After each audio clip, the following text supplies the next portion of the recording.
She was worth $4 billion, and she was standing in the rain like she had nowhere to go. That was the first thing Ethan Brooks noticed. Not the designer suit soaked through to the skin, not the luxury sedan sitting dead on the shoulder of Route 9 like an expensive piece of sculpture, not even the way she kept jabbing at her phone with shaking fingers while lightning split the sky open somewhere behind the tree line. He noticed that she looked completely, utterly alone. The kind of alone that had nothing to do with being stranded on a dark road in a thunderstorm. He'd seen that look before. He saw it in the mirror every morning.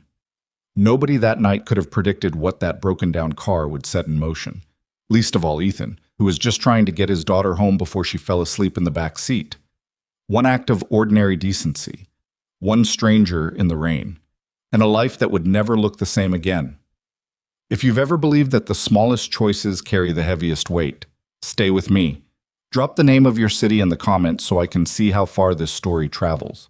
Hit like. And let's begin. The rain started around 6:30, which meant Ethan Brooks was already behind. He'd promised Sophie they'd leave the diner by 6. He'd promised her chocolate cake for finishing her green beans. He'd promised her they'd be home in time to watch the animated movie she'd been talking about since Monday. The one about the dog who crosses the country alone to find its family, which Sophie had described to him in exhaustive detail 3 separate times, as though each retelling might finally convince him it was the greatest film ever made. He'd kept exactly one of those promises. The cake. "Dad," Sophie's voice came from the back seat, small and pointed, the way 8-year-olds could make their voices when they were calculating exactly how much trouble they were willing to cause. "You said 6. I know what I said. It's 6:42. I know what time it is, Soph. The movie starts at 7:15. We'll make it." "You always say that." Ethan glanced at her in the rear-view mirror. She had chocolate on her chin that she hadn't bothered to wipe off, and she was holding her stuffed rabbit, Biscuit, who had been through more laundering cycles than most adults' wardrobes, with the specific grip of a child who was trying very hard not to fall asleep. Her eyes were doing that slow blink thing they did when sleep was winning and stubbornness was losing. "You're going to be asleep before the opening credits," he said. "I'm not." $10. "I don't have $10. "Then you can owe me." She made a sound that was somewhere between a scoff and a yawn, which pretty much settled the argument. The tow truck moved through the dark on Route 9, wipers working overtime against rain that had been getting progressively more serious since they'd pulled out of the diner parking lot.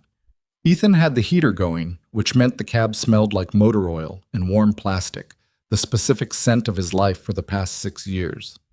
He'd started apologizing for it once, to a woman he'd briefly dated about 2 years back, and she'd held up a hand and said, "I know what I signed up for," in a tone that made it clear she actually did not know what she'd signed up for, and 3 weeks later she'd stopped returning his calls. He wasn't bitter about it. He understood. His life was not a simple thing to step into. The shop, Brooks Auto, a name that had seemed confidently optimistic when he'd painted it above the bay doors 5 years ago, occupied a corner lot off the main commercial strip in Mill Haven, a mid-sized town in Western Virginia that was neither thriving nor dying, existing in that long plateau of modest American ordinariness that most people didn't write songs about. 2 repair bays. 1 hydraulic lift that he'd bought secondhand and rebuilt himself. A waiting room with 3 plastic chairs and a coffee maker that worked about 60% of the time. He'd been meaning to replace it for 2 years. The business kept them alive. Not comfortable. Not ahead. Alive. There were months where Ethan did the math so many times it stopped being math and became a kind of ritual, like worrying beads. Invoicing Tuesday, payroll Friday, rent the first of the month, parts orders whenever he could float them. He knew exactly how many jobs he needed per week to keep Sophie in her school, in her dance class, in the shoes that she outgrew with unreasonable speed. He knew what a slow February could cost them against a strong October. He'd learned to read the gaps in the schedule the way other people read weather, with a specific dread that had become so familiar it almost felt like company. He was good at the work. That was never the problem. His father had taught him engines the way some fathers teach their sons to play catch. With patience, with repetition, with the understanding that competence was a form of dignity. By the time Ethan was 16, he could diagnose a fuel injection issue by sound alone. By 20, he was doing fleet maintenance for 3 small businesses in the county. At 24, he'd borrowed the money to open his own shop. And for a while, for a genuinely beautiful while, things had looked like they might work out exactly the way he'd planned. Then Claire got sick. He didn't think about that part of the story much anymore, or he tried not to. Grief had a way of burrowing in so deep that eventually it stopped feeling like grief and started feeling like architectures, just the shape of the rooms you lived in. Sophie had been 2 when her mother died. She had no memory of Claire except through photographs and the things Ethan told her, and he'd worked very hard to make sure those stories were true and complete, and not just the edited version people tended to construct around someone they'd lost. Claire had been funny and impatient and terrible at parallel parking, and she'd sung to herself while she cooked without realizing she was doing it. She'd argued with Ethan about money constantly. She'd been afraid of moths, specifically moths, which had always struck him as an oddly specific fear. She'd loved Sophie from the first moment with a ferocity that had actually frightened him a little. He told Sophie all of that. He figured she deserved the whole person. The rain was coming harder now. Ethan leaned forward slightly, peering through the windshield at a stretch of road that curved ahead into a dense wall of pine trees, the headlights doing their best and still not doing enough.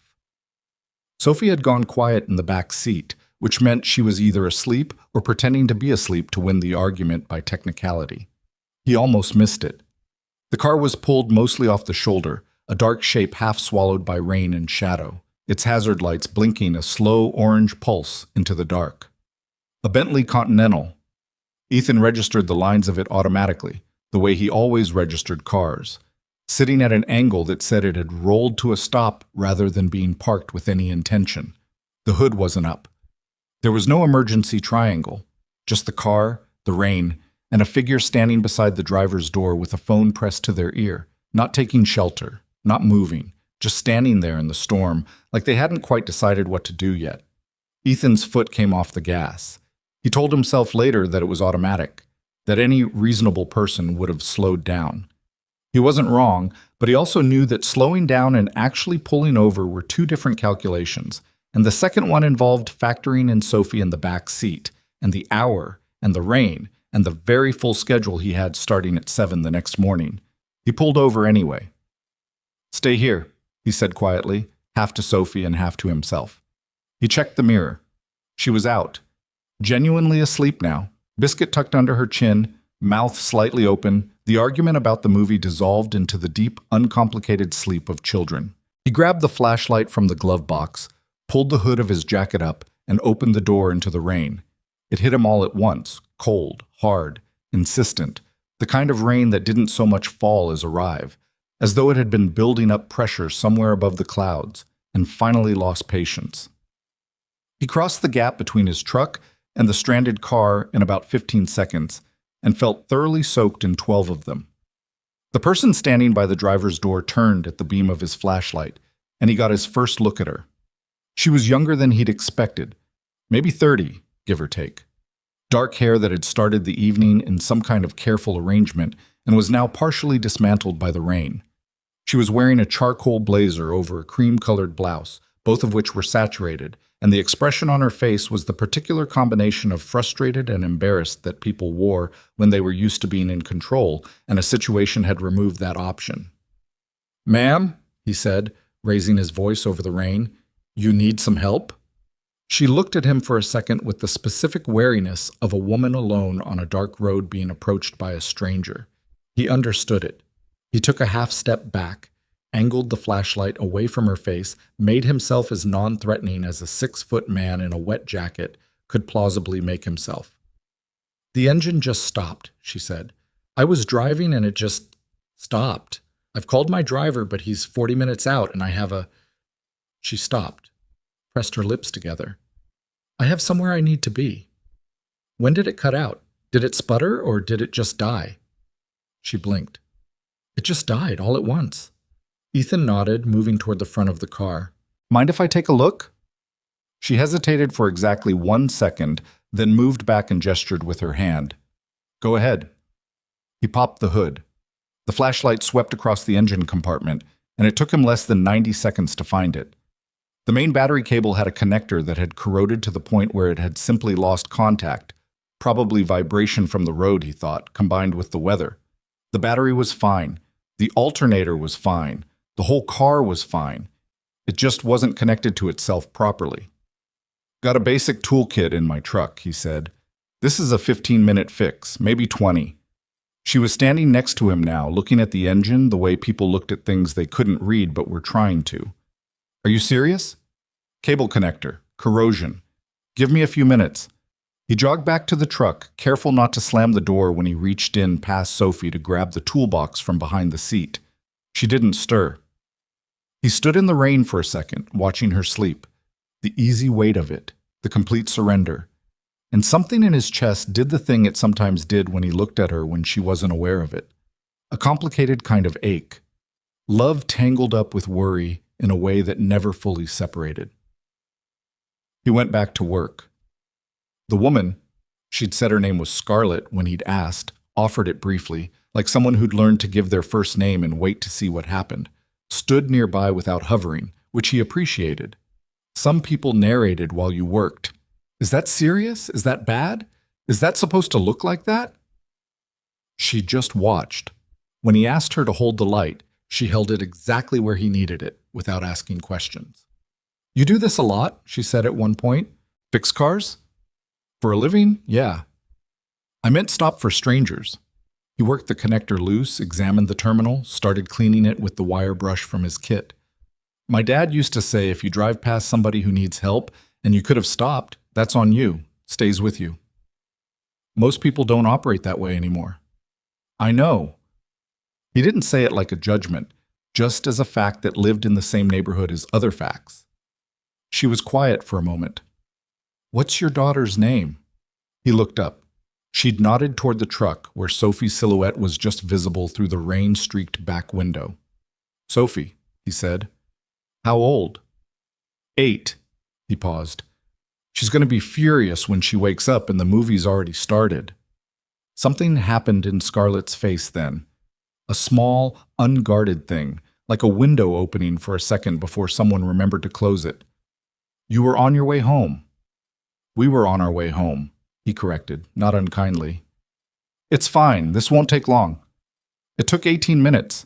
When the engine turned over, strong and immediate, no hesitation, the car alive again exactly the way it was supposed to be. The sound of it was immediately followed by Scarlett exhaling, a slow release of breath that suggested she'd been holding tension in her body since before she'd gotten in the car that evening. She stood by the open door and looked at him.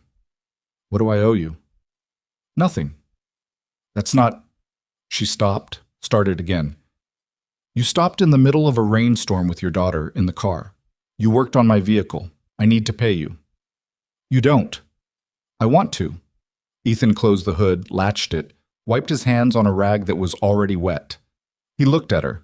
In the combined light of the car's running lights and her hazard flashers, he could see the confusion on her face. She was trying to work out the angle, what he wanted, what he was setting up for. There's no catch, he said. Drive safe. It's ugly out there. He turned and walked back toward his truck. Wait. She took a step toward him, then seemed to stop herself, caught between the instinct to chase the loose end and the confusion about what she'd even say if she caught it. At least tell me the name of your shop. I'll bring my car in for service. He glanced back. Brooks Auto. Off Route 9, about 3 miles east on Commerce Street. You can't miss it. He paused. Get home safe, Scarlett. He climbed back into the truck. Sophie was still asleep. The heater was still running. The radio was playing something low and country, one of the old stations he kept on because the music asked nothing of him. Ethan sat for a moment before pulling back onto the road, watching the Bentley's taillights shrink in the rain and then disappear around the curve. Then he put the truck in drive and headed home. He got Sophie inside without fully waking her, which was a logistical achievement that he'd perfected over years of late nights. The specific combination of angle and momentum required to carry a sleeping 8-year-old from a truck to a bed without triggering the waking sequence. She'd grown. The physics were changing. He was going to have to renegotiate the approach. He got her shoes off, pulled the blanket up, set Biscuit in the crook of her arm. She made a sound and turned her face into the pillow. Movie? She murmured.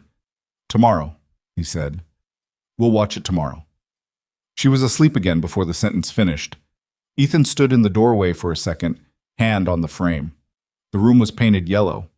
Sophie had chosen it when she was 5 from a paint chip she'd selected with tremendous seriousness at the hardware store, studying the options the way a jeweler studies stones. The color was aggressive in daylight. At night, in the dark, it was just a room where his daughter slept. He went to the kitchen, made coffee he didn't need but wanted anyway, and stood at the counter going through the stack of invoices he'd been avoiding since Wednesday. The rain was still going outside the window. He could hear it against the glass, a steady percussion. His phone buzzed. A notification from the shop's scheduling app. Someone had booked an appointment for the next morning. Oil change, routine, easy. He confirmed it and set the phone down. He stood there in the kitchen in his damp clothes, drinking bad coffee, looking at numbers that didn't quite add up the way he needed them to, and felt the specific texture of his life settle back around him like a coat he'd worn so long he'd stopped noticing the weight. He didn't think about the woman in the rain, not more than briefly. He thought about Sophie's shoes, which were getting small again.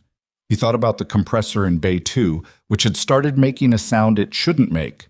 He thought about the water heater, which was 12 years old and operating on borrowed time. He thought about the stack of mail in the basket by the door that he'd been selectively avoiding for 3 days, because some of it required decisions he hadn't made yet. These were the thoughts that lived in the nighttime, when the distractions ran out. He finished the coffee, rinsed the mug, turned off the kitchen light, stood in the dark for a second. Then he went to bed, because there was nothing else to be done and 6 o'clock was going to come whether he was ready for it or not. He was under a Chevy Silverado at 9:45 the next morning, working through a brake job with the radio on and his mind in the particular focused quietness that came from doing something his hands knew completely when he heard tires on the lot gravel. He didn't think much of it. Cars pulled in. That was the whole point. He finished torquing the caliper bolt, slid the creeper out from under the truck, and sat up. There were 2 black SUVs parked on his lot. Not in the service bays, just parked, one behind the other, engines off, tinted windows giving away exactly nothing. Then a third vehicle, a town car, pulling in behind them. Ethan stood up, wiping his hands. Felt the first small note of something that wasn't quite alarm but was adjacent to it. Then the doors opened. The people who got out of the first SUV were not the kind of people who typically visited an independent auto shop on a Tuesday morning in Mill Haven, Virginia. 2 of them were large, wearing earpieces, scanning the lot in a way that was professional and completely automatic. Another 2 were carrying tablets and talking to each other in the rapid shorthand of people who had too much to do. A woman in a structured blazer, who radiated organizational authority, stepped out of the town car and said something to someone still inside. And then Scarlett Whitmore stepped out. Ethan didn't recognize her. Not right away. He saw the woman from the rain, same face, same dark hair, though it was pulled back now, and registered that she'd found his shop the way she'd said she might. And he thought, good, she listened. She made it home okay, and was already figuring out what kind of service she might want on the Bentley. Then one of the people with tablets turned, and he caught the logo on their badge. Whitmore Industries. And something in his brain performed a rapid, unwilling calculation. He'd seen that logo. He'd seen it on the news, on the business segment Sophie always wanted to change away from. He'd seen it on the article someone had left in his waiting room 3 months back about the youngest self-made female billionaires in the country, which he'd glanced at for 30 seconds before the article was inevitably co-opted by a customer who turned it over to the sports section. The face in that article. Ethan stood very still. Scarlett crossed the lot toward him, and now he could see the slight tension in the way she was holding herself, the awareness that this was a dramatic entrance she hadn't entirely designed but was navigating anyway. 2 of the men with earpieces moved slightly to flank her without appearing to, the choreography of security. She stopped a few feet from him. "Hi," she said. He stared at her for a second. "You're Scarlett Whitmore." "Yes, the Scarlett Whitmore." Something moved across her face. "There's really only the one." He looked at the SUVs, at the people with the tablets, at the woman in the structured blazer who was watching him with the calm, evaluating gaze of someone paid to assess threats. Back at Scarlett. "You drive a Bentley," he said. "I drive several cars. That one happened to be the Bentley last night." Your driver was 40 minutes away. He was. Ethan looked down at his hands, which still had brake dust on them, then back up. I fixed your cable connector. You did, Scarlett said. For free, in a rainstorm, with your daughter asleep in your truck. She paused. I did some research on you last night, Mr. Brooks. That's... He stopped. Considered that. Okay. Brooks Auto, 5 years in business. You have a solid reputation in this county. 4.8 stars on every review platform that exists. You do good work and you charge fair prices, which apparently makes you something of an anomaly. She glanced around the shop, the 2 bays, the lift, the somewhat optimistic hand-painted sign above the door. You're also carrying more debt than you should be for a business this solvent because you haven't raised your labor rates in 2 years. Ethan opened his mouth, closed it.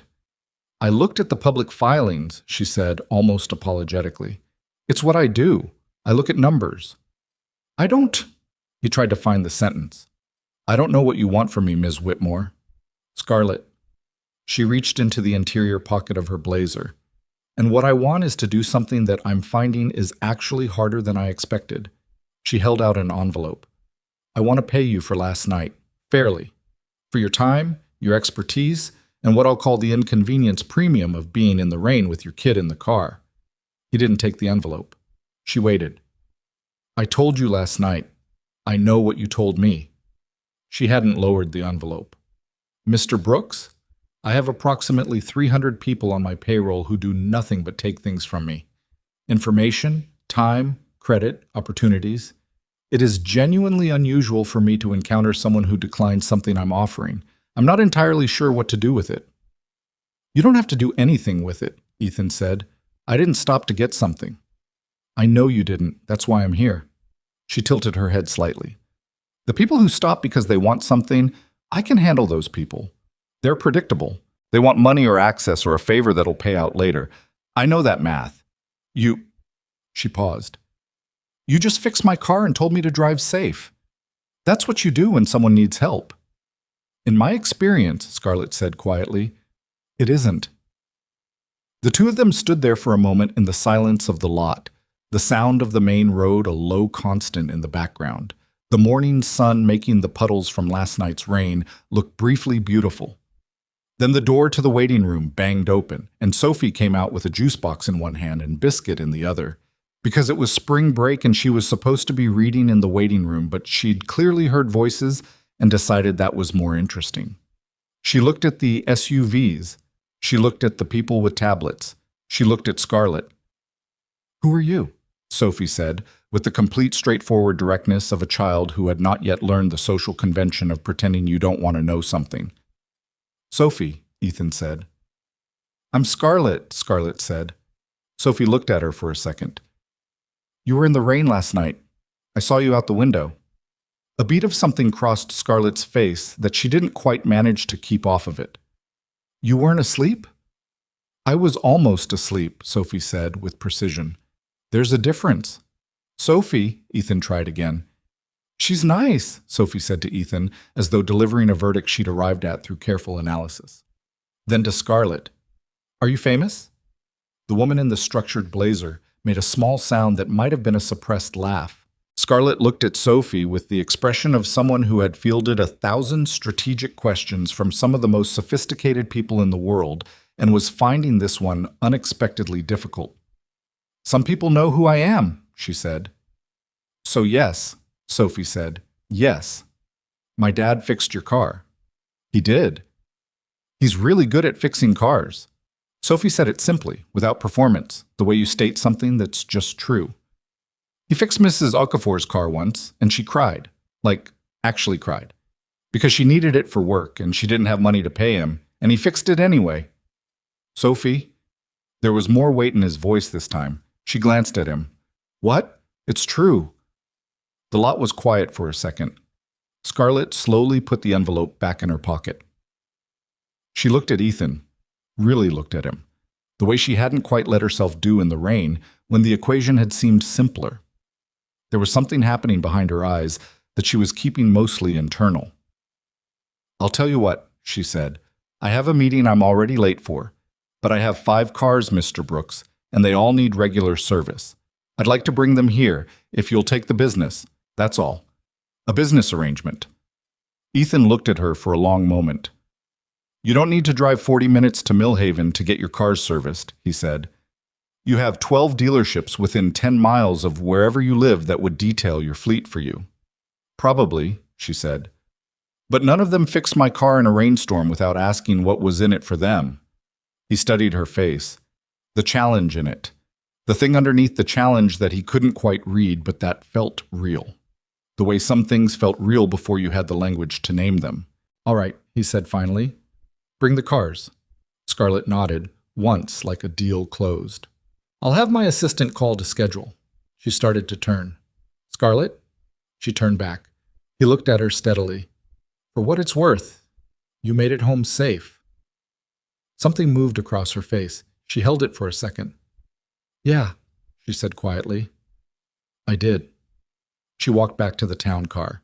The SUVs followed. The woman in the structured blazer said something into her phone. The whole caravan pulled back out onto Commerce Street and disappeared toward the main road. Sophie stood beside Ethan, juice box in hand, watching them go. Dad? She said. Yeah. She's going to come back. Ethan looked down at her. You can tell, Sophie said, with the unnerving confidence of someone who had once told him, at age 6, that the neighbor's dog was sad. And 3 days later, the neighbor's dog had in fact turned out to be quite sick. He looked back at the empty lot. Finish your juice, he said, and go read your book. She went. He stood there for another moment in the morning sun, surrounded by the ordinary facts of his life. The tools, the oil stains on the concrete, the sign above the bay doors, the particular color of the sky over Millhaven at 9:50 on a Tuesday. He went back under the Silverado, but for a long time, working in the familiar dark beneath the truck, he kept seeing it, the way she'd looked when Sophie said he fixed it anyway. That brief, unguarded moment, like she'd encountered something she didn't have a category for and wasn't sure what to do with the gap. He torqued the last bolt.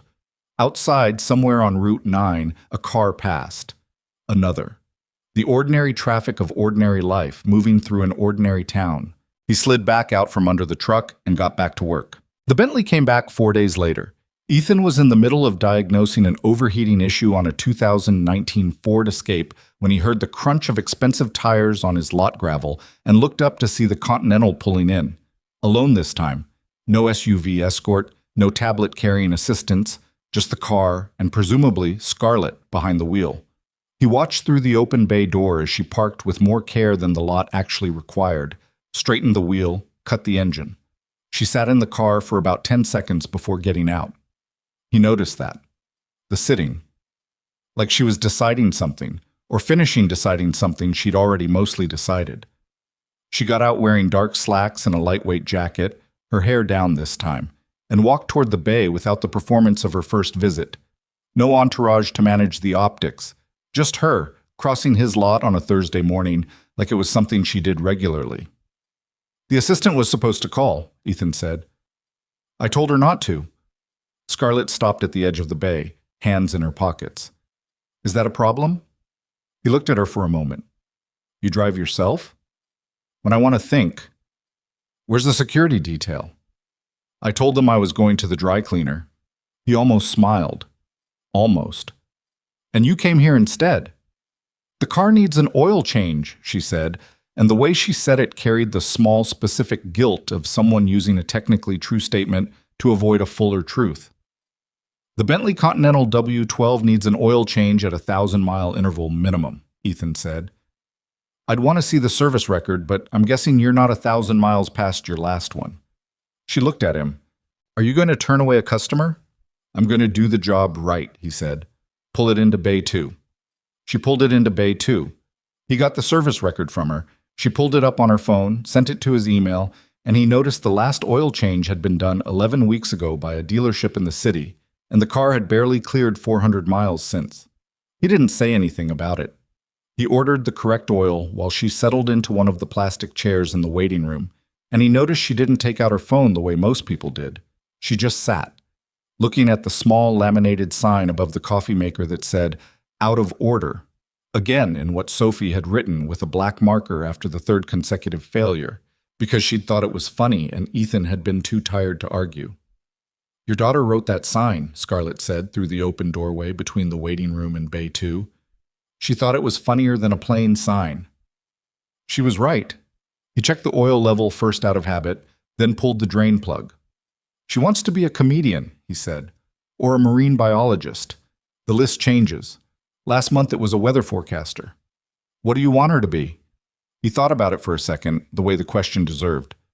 "Happy," he said. "I want her to be happy. Everything else is negotiable." Scarlett was quiet for a moment. "That's a harder thing to achieve than most parents admit." "I know." The oil drained. He worked. From the waiting room came the sound of Scarlett shifting in the plastic chair, which creaked the way all three of the plastic chairs creaked. And he had a strange moment of awareness. One of the wealthiest people in the country sitting on a $7 chair in a waiting room that smelled like motor oil and old coffee, and not appearing to mind. "What was she like?" Scarlett said. The way she said it told him she'd been building toward it, circling. He knew who she meant. He didn't pretend not to. "Claire? You don't have to answer that." "No, it's—" He found the correct wrench. "She was sharp. Funnier than me, which she reminded me of regularly. She had strong opinions about things that didn't seem to matter, and almost no opinion about things that did. She'd spend 45 minutes choosing a restaurant and then order the same thing she always ordered." He paused. "She was a good person. Not in a performing way, just underneath it." "Sophie has her eyes," Scarlett said. He looked up. "From the photographs," Scarlett said carefully. "When I looked up your shop." "You looked at photographs of my family?" "Public records, business profile. I wasn't—" She stopped. "I'm sorry, that was overstepping." He considered her for a second. In his experience, people who said "I'm sorry" and meant it usually looked slightly uncomfortable with themselves. She did. "It's fine," he said, and meant it, mostly. "Yeah, Sophie has her eyes." He finished the oil change, replaced the filter, checked the levels, inspected the brake pads because he was already in there, and it cost nothing to look. The front left pad was closer to the end of its life than it should have been for a car with this few miles. He made a note. When he brought the car out of the bay, Scarlett was standing in the lot again, face tilted up toward the sky. It was a clear morning, the kind that Virginia did well in late spring, and the sun was doing something specific to the quality of the light that made even the commercial strip of Commerce Street look briefly like something worth looking at. "Front left brake pad is running low," he said. "I can do it today if you want, or bring it back next week. I wouldn't wait past 2 weeks. Do it today. It'll take about an hour. You could have someone pick you up." "I'll wait." So she waited. She bought a coffee from the place 2 doors down and came back and sat in the plastic chair again, and at some point took out a small notebook, actual paper, actual pen, and started writing things in it. And Ethan found himself peripherally aware of her in a way he hadn't been aware of another person in a long time. Not intrusive, just present. Sophie showed up at noon with a peanut butter sandwich for Ethan and the information that she had finished her book report and could she please have screen time now, and she stopped cold in the doorway of the waiting room when she saw Scarlett. "You came back," Sophie said. "I did." Scarlett had closed the notebook. "I told my dad you would." Sophie looked at Ethan, who was wiping his hands at the doorway to Bay 2. "I told him." "You told him," Scarlett agreed, apparently content to be part of this evidence. "Why?" Sophie asked. Scarlett tilted her head. "Why did I come back?" "Yeah." A pause. Adult pause, the kind where you're deciding how much truth fits in the answer. "The car needed work." Sophie absorbed this. "Okay," she said, in the tone she used when she didn't fully believe something but was choosing not to push it. She looked at Ethan. "Can I have screen time?" 1 hour. 1.5. 1 hour, Sophie. 1 hour and 15 minutes. Hour and 10, and that's final. She disappeared into the back office with her tablet. Ethan looked at Scarlett, who was watching the space Sophie had occupied with an expression he couldn't entirely read. Something soft that she was handling carefully, like it was fragile. "She negotiates," Ethan said. "I noticed." "Gets it from her mother." He paused. Claire would have gone until she got the outcome she wanted. Sophie's the same. Scarlett smiled, and it was different from the smiles he'd seen at her press events, the ones Sophie occasionally surfaced on her tablet looking for animal videos and hit instead on financial news. Those smiles were crafted, useful, doing work. This one was just a smile. Sounds like a formidable woman, Scarlett said. She was, Ethan said. She really was. He went back to the brake job. Scarlett went back to her notebook. Somewhere in the back, Sophie's tablet produced the sounds of whatever she was watching, and outside on Commerce Street, the ordinary traffic of the town moved through the ordinary hours of the day. By the time Scarlett paid, full price, which Ethan charged, and she didn't argue, it was past 2 in the afternoon. She stood beside the Bentley for a moment with the keys in her hand, and Ethan had the sense that she was again doing the things she'd done when she'd arrived, finishing a decision she'd already mostly made. I have a Range Rover, she said. It's been making a sound. What kind of sound? A bad one. That's not a lot to go on. I know. She unlocked the car. I'll bring it by. She came back the following Tuesday with the Range Rover. The sound turned out to be a heat shield that had come loose and was vibrating against the exhaust. A common issue, an easy fix, 20 minutes of work. Ethan was done before he'd expected to be, and Scarlett was still sitting in the waiting room with her notebook when he came to tell her the car was ready. That's it, she said. That's it. She looked briefly, almost imperceptibly, disappointed. He didn't point that out. She paid, said she'd be in touch about the other cars, and left. He watched the Range Rover pull out onto Commerce Street and had a thought that he pushed away before it fully formed. She came back 3 days later with a Mercedes. The Mercedes had nothing wrong with it that he could find after a complete inspection, which he told her, and she received this information without visible distress and asked whether he could do a full service anyway. He could. He did. It took most of the afternoon, and when he brought the car out, she was in the lot talking to Sophie, who had apparently wandered out at some point with a juice box and the information that her dance recital was coming up, and she was going to be a sunflower. A sunflower specifically? Scarlett was saying. All the second graders are sunflowers, Sophie explained. Miss Delaney said it would be easier with the costumes because we all have the same one, but I told her I wanted to be a daisy. What did she say? She said I could be a sunflower like everyone else, or I could sit down. Sophie considered this. So I'm a sunflower. That seems like a reasonable compromise. It's not a compromise, Sophie said firmly. A compromise means both people give something up. I just lost. Scarlett looked at Ethan, who had arrived at the edge of this conversation in time to hear the last part. She's not wrong, Scarlett said. She's rarely wrong, Ethan said. It's exhausting. I'm right here, Sophie said. He handed Scarlett the keys. Car's good. I could have told you on the phone. You could have, she said. They looked at each other for a second. The afternoon light was doing the specific thing it did in May, low and generous, and somewhere down Commerce Street someone was cutting grass, and Sophie was watching them both with the focused attention of someone who was gathering data. Sophie, Ethan said, go inside. I'm not in the way. Inside, Soph? She went, but slowly, with the deliberate pace of someone who wanted it noted that they were complying under protest. The waiting room door closed behind her, though Ethan had no doubt she was at the window. He looked back at Scarlett. You know you don't have to bring a car into... He stopped, tried again. You could just come by. She looked at him steadily. To do what? Talk. He felt the slight awkwardness of the word and didn't run from it. You seem like you don't do that a lot. Talk. Without it being about something. Something moved across her face, complicated. I have a lot of people around me. That's not the same thing. She was quiet for a moment. Behind them, a car passed on Commerce Street, and someone honked at someone else for reasons that remained unclear, and the grass-cutting smell drifted by and then faded. I'm not good at... She started, stopped. People generally want something from me, even the ones who like me, especially the ones who like me. There's always a door they're trying to get through. I know, he said. I'm not trying to get through any doors. I know you're not, she said. That's what I don't know what to do with. He looked at her. The honesty of it was slightly startling, not because it was dramatic, but because it wasn't. Just a person admitting a true thing plainly, without packaging it. "Well," he said after a moment, "the coffee maker in the waiting room doesn't work, but there's a decent place 2 doors down, if you wanted, sometime." The corner of her mouth moved.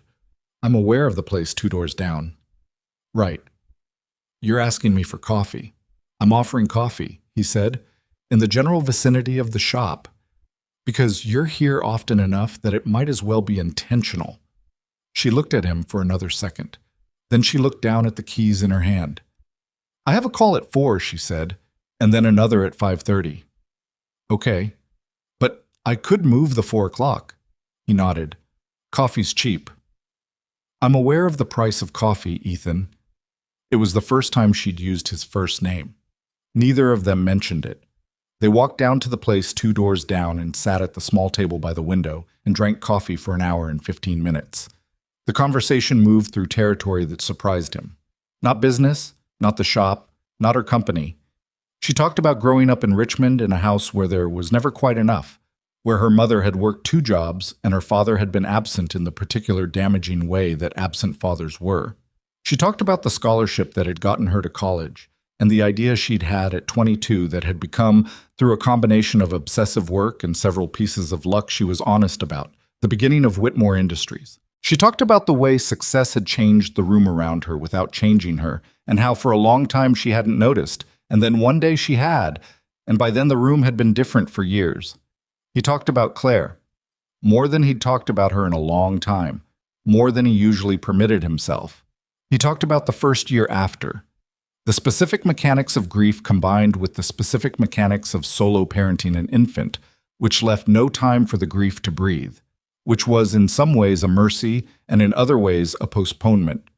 He talked about the gradual settling of things, the way Millhaven had become home not because it was what he'd planned, but because it was where he'd stayed, and staying had its own kind of meaning. She listened the way very few people listened, not waiting for her turn, not preparing her response while he was still speaking, actually listening.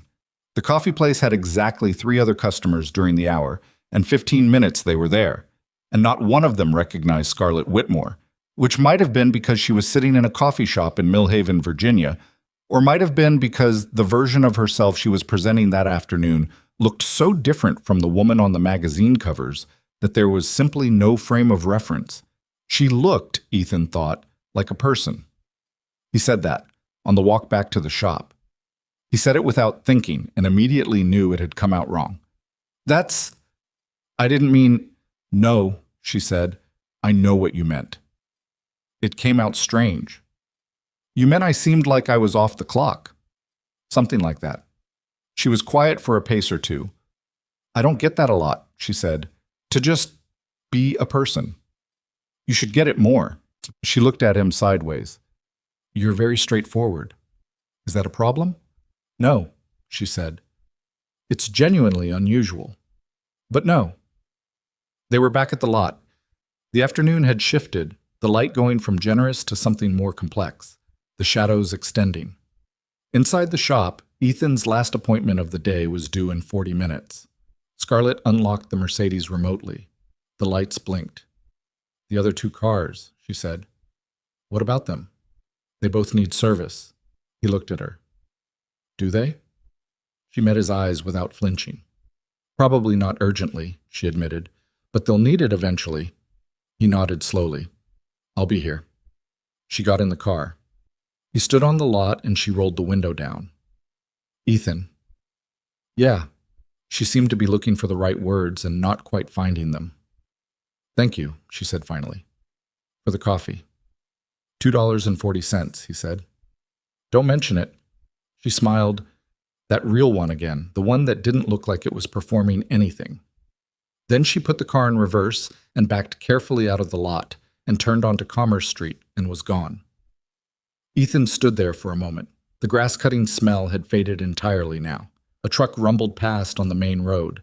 Somewhere behind him, Sophie had come back out of the back office and was watching him from the doorway of the waiting room. You went to get coffee, she said. We went to get coffee, he said. I told you to stay inside. I was inside. I was looking out the window. That's still inside. He turned around and looked at his daughter. She was holding Biscuit by one ear, studying him with the look she got when she was processing information and hadn't finished yet. She makes you talk different, Sophie said. What does that mean? Like when I was little and you used to read to me at night. Your voice was different than daytime voice. She tilted her head. She makes you use that voice. He didn't have a ready answer for that. He almost made a joke, or deflected, or did any of the things he usually did when his daughter wandered too close to something true. Instead, he just stood there on the lot in the late afternoon light, and his daughter looked at him with those familiar eyes. Claire's eyes, sharp and patient, and already knowing the answer to the question she was asking. And he didn't say anything at all. Eventually he said, "Go wash your hands. I'll figure out dinner." She went. He stood there alone for a moment more. Down the street, the Bentley visit, the Range Rover visit, the Mercedes visit. They organized themselves in his memory in a sequence that suddenly seemed less accidental than it had each time individually. He thought about the way she'd looked in the waiting room with her notebook. He thought about her listening face. He thought about the things she'd said, "I don't know what to do with it," and the honesty of it, the small courage it had taken to just say the true thing plainly. He thought, "She'll bring the other two cars." He thought, "I'll be here when she does." Then he went inside because Sophie needed dinner and the day wasn't done yet, and Ethan Brooks had been getting through days for long enough to know that you did it one piece at a time. The fourth car came the following week, a Tuesday again, and she didn't pretend the Porsche Cayenne needed anything beyond a tire rotation that she could have gotten anywhere. He didn't pretend not to notice. He did the rotation and came out of the bay and said, "Dinner," without preamble, which was even more abrupt than asking someone for coffee, and he knew it. She looked up from the plastic chair. "What?" "Dinner. Not here, obviously. There's a decent Italian place on Merchant Street, nothing fancy, but the food is actually good and it's quiet on Tuesday nights." He paused.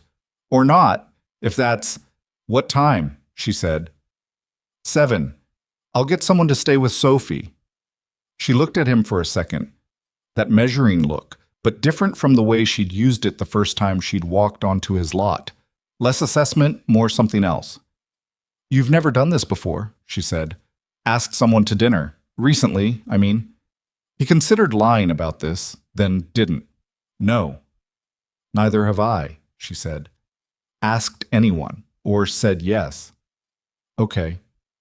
7, she said. 7. She left at 5:30. Ethan went inside, called his neighbor Mrs. Okafor, who owed him about 100 favors and never kept count, and asked if she could sit with Sophie for a few hours. Mrs. Okafor said yes before he'd finished the sentence, and he was fairly certain from her tone that she was going to want a full debrief, which he was not going to give her. He told Sophie he was having dinner with a friend. Sophie looked up from her homework with perfect, terrible 8-year-old precision. "Scarlett?" "A friend," he said. "Is Scarlett not a friend?" "Sophie." "I'm just asking clarifying questions," Sophie said, with an innocence so studied it was practically criminal. He showered and changed into the nicest thing he owned that didn't look like he was trying too hard, which was a dark blue button-down he'd bought for a cousin's wedding 2 years ago and hadn't worn since. He drove to Merchant Street and Scarlett was already there, at a corner table, and she'd beaten him by 5 minutes, which told him she'd been uncertain about being late. She was wearing something simple, dark green, nothing elaborate, and she looked like herself. Not the cover of Forbes version, just herself. They talked for 3 hours, not about business, not about the shop, about the things that came up when two people who were each, in their different ways, used to keeping most of themselves private decided to see what happened if they didn't. She talked about the board of directors who didn't take her seriously until the company's second year of profitability, and the specific exhaustion of proving yourself to people who had already decided the answer. He talked about the loneliness of Millhaven in winter, the way a town could feel like the only place on earth and also like no place at all.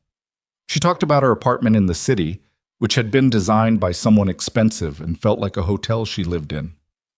He talked about the yellow room. "Sophie chose the color," he said. "Of course she did." "It's aggressive," he said, "in daylight." "Does it bother you?" He thought about it.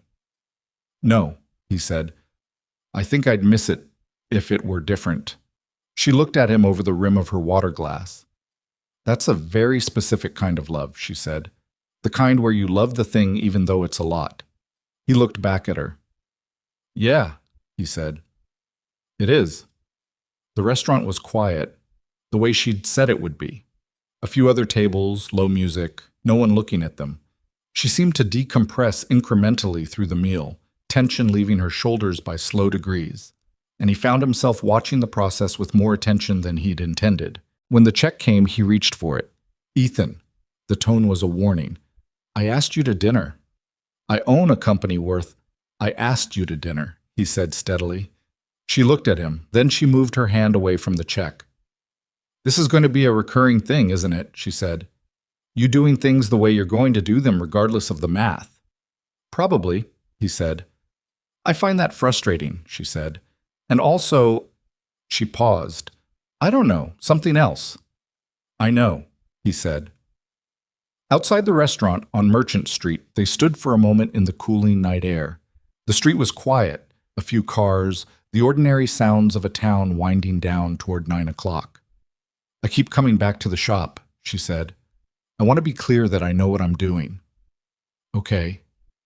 I'm not confused about it. Okay. She stopped, started over. This is not something I do, whatever this is. I know, he said. Me neither. She looked at him for a long moment, and the streetlight was doing something complicated to the shadows on her face, and he thought about what Sophie had said about voices. I'll see you at the shop, she said finally. I'll be there, he said. She walked to her car. He walked to his truck. He sat for a second before starting it, the same way she'd sat in the Bentley the first time she'd come back, finishing something, or starting something, or not being entirely sure which one it was. He started the truck and drove home. Mrs. Okafor was on his couch watching television, and Sophie was in bed, theoretically asleep. He thanked Mrs. Okafor, who gave him a look that asked 100 questions and accepted his silence with approximately no grace, and walked him to the door with the specific energy of someone who intended to follow up. He checked on Sophie, the yellow room, in the dark, biscuit in the crook of her arm, the slow rise and fall of her breathing. He stood in the doorway for a long moment. He thought about Claire. He did that less often than he used to, or maybe more precisely. It was less like drowning and more like looking at something a long distance away, something real and solid, but no longer close enough to block the light. He thought she would have had opinions about all of this. Strong ones. She would have made him describe the dinner in specific detail and then told him what he'd actually meant by everything he'd said, and she probably would have been right. He thought, I don't know what this is yet. He thought, I don't have to know yet. He pulled Sophie's door almost closed, leaving the inch of light she liked, and went to the kitchen and stood at the counter in the quiet house. And outside the window, Millhaven was dark and ordinary and entirely itself. And the night held nothing remarkable except the strange, persistent warmth of a feeling he hadn't expected and hadn't gone looking for and didn't, for the first time in a long time, feel the need to immediately put somewhere safe. He let it be there. Then he went to bed because morning came regardless, and he had a full schedule, and life in its ordinary machinery did not pause for feelings any more than it paused for anything else. But it was there. Whatever it was there. The fifth car never came. Not because Scarlett ran out of cars, she had two more, a Jaguar F-Pace and an Aston Martin that she'd mentioned in passing at dinner the way other people mentioned umbrellas, but because somewhere between the fourth visit and the week that followed, they both quietly stopped pretending the cars were the point. She called instead. Not a text, an actual phone call, on a Wednesday evening when Ethan was washing the dinner dishes and Sophie was doing homework at the kitchen table with the focused intensity she applied to math and absolutely nothing else. He saw the name on the screen and dried his hands before answering, which he noticed himself doing and chose not to analyze. Hey, he said. Hey. A pause. Is this a bad time? No, Sophie's doing homework. Is she actually doing homework, or is she doing that thing where she has the homework in front of her and she's thinking about something else? He looked at Sophie, who was chewing her pencil and staring at a point approximately 6 inches above her worksheet. "The second one," he said. He heard her laugh, small and genuine, and something in him registered it the way you register a sound you've been waiting for without knowing you were waiting. They talked for an hour and 20 minutes. He didn't track it consciously. It was Sophie saying, "Dad." I finished that made him look at the clock and feel the mild shock of where the time had gone. After he'd gotten Sophie through her bath routine and into bed and come back to the kitchen, he sat at the table for a while in the quiet house and thought about the fact that an hour and 20 minutes had passed, and he hadn't once been aware of time moving. That was new. She called the next Wednesday, and the one after that. The Wednesday calls became a thing, not discussed, not formalized, just the shape the weeks started to take. He'd finish dinner, get Sophie settled, and at some point between 8 and 8:30 the phone would ring, and they'd talk until one of them had something early the next morning. On the third Wednesday, she told him about a board meeting that had gone badly. Not the details. There were things she kept in a compartment that he respected without being asked to, but the texture of it, the specific exhaustion of being right about something and having to prove it anyway. The way certain men in certain rooms looked at her when she spoke, a look she'd been fighting since she was 23, a look she'd gotten very good at navigating while never entirely stopping it from costing her something. Do you ever think about just, he tried to find the shape of what he meant. Just stopping? Stopping what? Running the company? All of it. The proving, like, just, he paused, just being done, needing them to get it. She was quiet for a moment. I think about it. And then I think about the fact that the minute I stop, they'll say I stopped because I couldn't handle it, so I don't stop. That's not a good reason to keep going. No, she said, but it's the real one, at least part of it. And I'd rather know the real reason than make up a better sounding one. He respected that. He told her so. You do that a lot, she said. What? Just say the thing, like, I respect that, straight out. A pause. Most people dress it up more. Most people are stalling, he said. Takes more energy than just saying the thing. She laughed again. He was starting to collect those laughs the way you collect certain small objects. Not deliberately, but you notice at some point that you have them and don't want to put them down. It was Sophie who first called it what it was. This was in late June, on a Saturday, when Scarlett had come by the shop not for a car but openly, showing up at 10 in the morning in jeans and a plain white shirt with coffee from the place 2 doors down for both of them. And she and Ethan had sat on the folding chairs outside the open bay door in the sun and talked while the shop had its slow Saturday morning.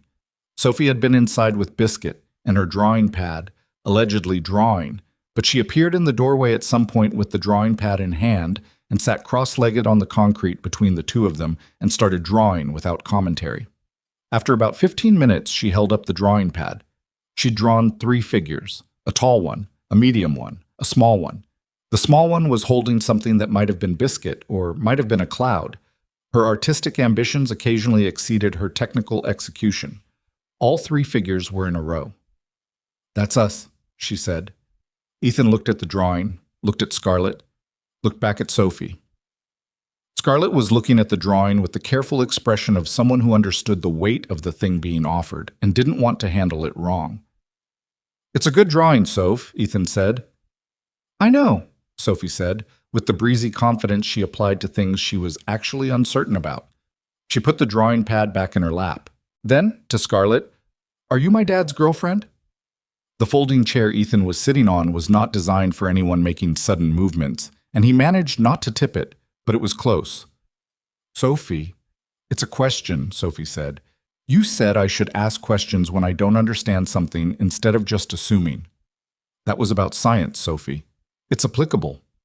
Scarlett's mouth was doing something that was not quite a smile, but was in the neighborhood. She looked at Ethan, not for rescue, but checking, some quick private exchange, and then looked back at Sophie. Your dad and I are friends, she said. Good friends.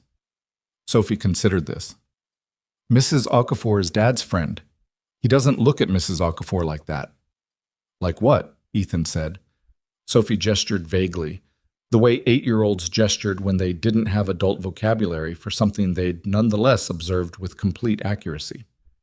Like that, she said again, as though the explanation was sufficient.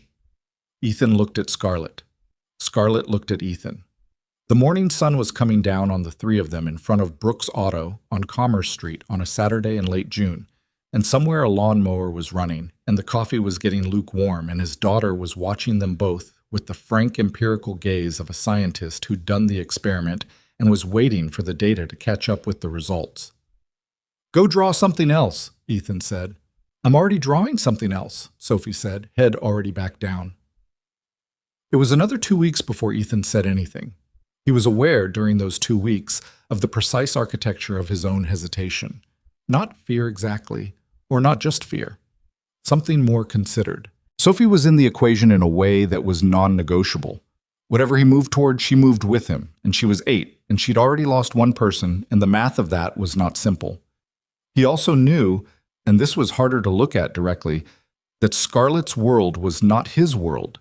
It occupied a different gravitational field. The logistics of it, the exposure, the kind of life that came with $4 billion and a name that showed up in the business news on a slow week. None of that was the life he'd built in Mill Haven, and the gap between them wasn't just practical, it was structural. He thought about that.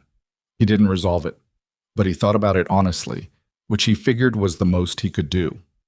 What finally moved him wasn't a decision so much as a moment. It was a Tuesday evening, and Scarlett had come by the shop at closing time. She'd been doing that occasionally, and Ethan had stopped pretending to himself that it was casual, and the three of them had ended up eating takeout on the tailgate of his truck in the parking lot behind the shop, because the evening was too good to be inside, and Sophie had declared that eating on a tailgate was the best way to eat, a position she held with evangelical conviction. Scarlett had eaten lo mein from a cardboard container and laughed when a noodle got away from her. And Sophie had explained the entire plot of the dog movie, the one Ethan had promised her the night of the rain, the one she'd eventually watched twice on her tablet, in such exhaustive detail that even the lo mein was finished before she got to the ending. Then Sophie fell asleep. Not gradually, not as a process, just there, then gone. The way she did it sometimes, a switch flipped, leaning against Ethan's arm one moment and fully unconscious the next, biscuit sliding out of her grip. He caught the rabbit, looked down at his daughter. Scarlett was watching from the other side of the tailgate, and the particular thing on her face was something he hadn't seen there before. Not the practiced composure, not even the unguarded laugh. Something quieter and more fundamental, like a person standing in a place they hadn't expected to feel like anywhere significant and realizing they were wrong about it. "She does that," he said quietly. "Just drops." "I know," Scarlett said. "I've seen it." He looked at her. The evening light was exactly what it was. Just light, at the end of a Tuesday, in a parking lot behind an auto shop in a medium-sized town in Virginia. Nothing staged about it. Nothing curated. "Scarlett." He said her name and then didn't immediately continue. She waited. "I'm not good at this," he said. "I want to be straight with you about that. It's been a long time and I'm probably—" He stopped. "I'm probably going to do things wrong. Ethan, I have Sophie," he said, "and she comes with me everywhere. That's not a condition or a caveat. It's just what's true. I know that. And your life is—" He searched for the word. "Your life is enormous. Mine is small. I don't mean that as a complaint. I mean it as a fact that doesn't change." Scarlett was quiet for a moment. Sophie breathed between them, deeply asleep, the way only children slept. "You think I don't know what I'm doing," Scarlett said. Not accusatory, just identifying the thing. "I think you might not have thought through all of it." "I run a $4 billion company," she said. "I think through things. That's different." "Is it?" She looked at him directly. "Ethan, I've been coming to this parking lot and your waiting room and a coffee shop 2 doors down for 2 months. I've rearranged my schedule around a Tuesday phone call. I know what I'm doing." He looked at her, the honesty of it. Again, the thing she did where she just said the true thing plainly. "Okay?" he said. "Okay? Okay," he said. "I just needed to say the hard things first, before anything else." She nodded slowly. "I know, I actually—" A pause. I appreciate that more than you know. Most people don't say the hard things first. Most people are hoping they won't have to say them at all. And you? I've learned they don't go away, he said. You might as well get them on the table. Sophie made a small sound in her sleep and adjusted against his arm. They both waited, held still, but she didn't wake. Scarlett looked at him across his daughter's sleeping weight. So what now? She said. I don't know exactly, he said honestly. But I'd like to find out. She held that for a second. Then she nodded. Me too, she said. It wasn't the kind of moment that resolved into something clean and cinematic. Nothing swelled. Nobody kissed in a parking lot behind an auto shop with leftover lo mein on the tailgate. He drove Sophie home and got her into bed, and Scarlett drove back toward the city, and the thing between them existed in the space between defined and undefined that was uncomfortable, but also, Ethan was finding, kind of necessary. Some things needed time to earn their names. What changed was small but consistent. She came to Millhaven more. He drove to the city twice, leaving Sophie with Mrs. Okafor, and Scarlett showed him parts of her life he hadn't seen. An early morning meeting, she let him sit in the lobby of the neighborhood where she'd grown up in Richmond, a small gallery she loved that nobody would have guessed, from looking at her office, that she loved. She was different in the city, slightly, the way everyone was different in the context they'd built for themselves. More efficient, more contained. But she was also still the person who listened the way she listened, and he found that he was more interested in that continuity than in the differences. Sophie's dance recital was the 14th of July. Ethan had mentioned it to Scarlett on the phone the week before, not as an invitation, just in the course of describing what the week looked like.